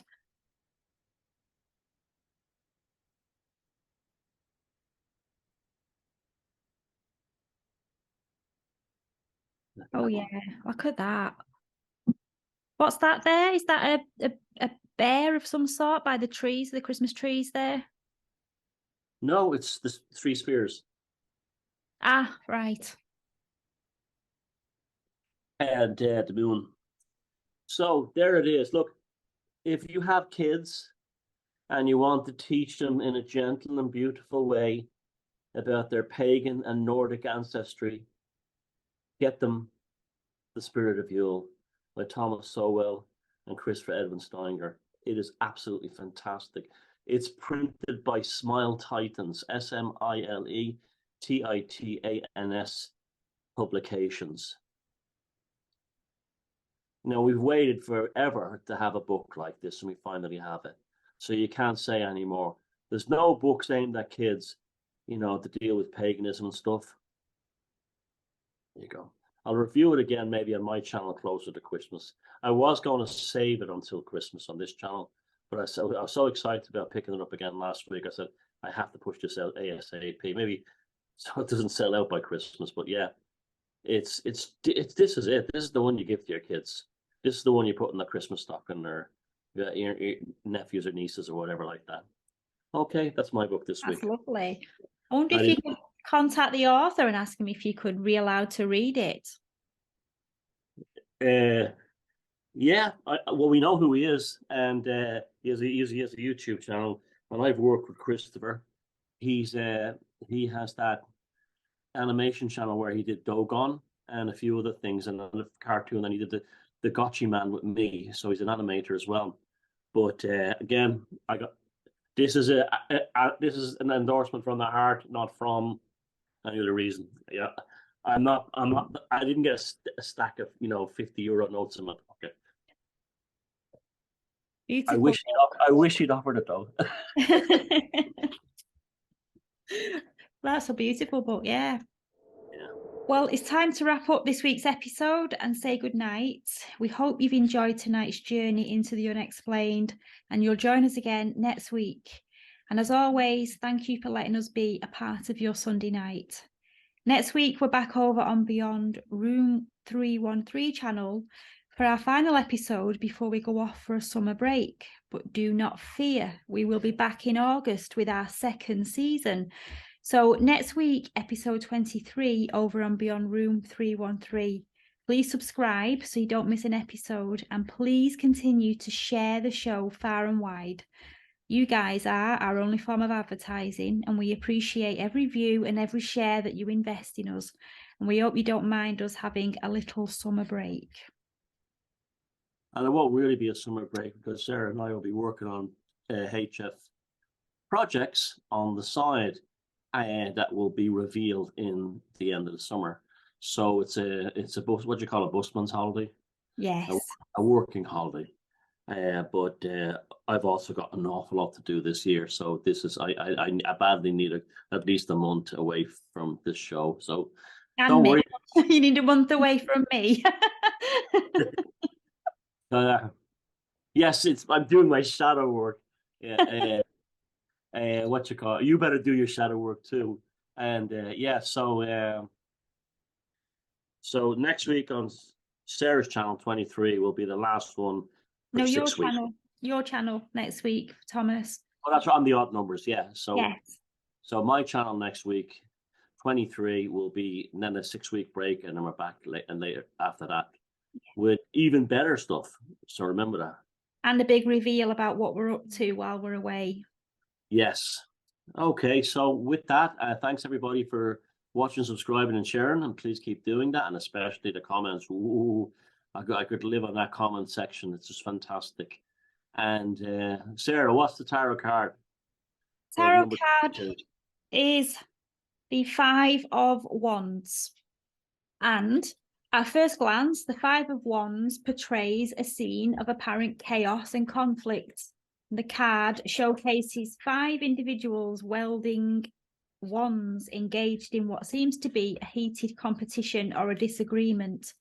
But nobody's actually getting struck or hurt by the sticks. It's as though there's no reason for the clash except to cause conflict and disagreement among the group. And the figures are energetically and sporadically and a bit chaosy, swinging their wands, symbolising a clash of ideas, interests, or even ambitions. And the men all wear different outfits, symbolising the different backgrounds and belief systems. And it suggests that because of their differences, they can't find peace and common ground with one another. And the central theme of the 5 of Wands is the presence of obstacles and challenges that arise when multiple energies and perspectives collide. It represents a period of conflict, competition, or tension in various aspects of life, such as relationships, work, or personal endeavours. And the card prompts us to consider how we navigate through conflicts and challenges within a group dynamic. And it urges us to acknowledge the differing viewpoints and diverse energies present in any situation. And the crossed wands can be seen as both an obstruction and a source of potential for growth and transformation. On a deeper level, the 5 of Wands invites you to embrace the spirit of healthy competition and see conflicts as opportunities for personal and collective development. And it encourages you to engage in constructive dialogue, seek compromises, and find common ground amidst differences. In relationships, this card signifies disagreements, power struggles, or competition for attention and recognition. It serves as a reminder to communicate openly, listen to others' perspectives, and find ways to work through conflicts together. In the realm of work and projects, the 5 of Wands suggests the presence of challenges, rivalries, or obstacles that might hinder progress. And it advises us to adopt a cooperative mindset and collaborate with others and channel the competitive energies into productive outcomes. And on a personal level, the 5 of Wands may indicate inner conflicts, doubts, or the need to reconcile conflicting desires and aspirations. And it encourages us to explore our passions, clarify our goals, and find harmony within ourselves before seeking external resolution. Ultimately, the 5 of Wands teaches us valuable lessons in conflict resolution, teamwork, and embracing diverse perspectives. And by addressing conflicts constructively, we can transform challenges into opportunities for growth, bringing a greater sense of understanding, unity, and cooperation. Yeah, it's also a good card to remind you that sometimes debate or arguments are not necessarily fights. So if you're in a situation and you're saying, is this a problem? Are we fighting or arguing here? Is this a row? No, it's just a tete-a-tete. It's just different people having different points of view, or any malice or any dislike of each other. You know, there's no reflection on the personalities involved. That's why it's different colors. It's a reminder us that, you know, all people are different and all see things differently. So what we think may be a major ruckus is actually a sham fight. It's actually just a healthy argument. Yes. Good night, everybody. Good night. See you next week.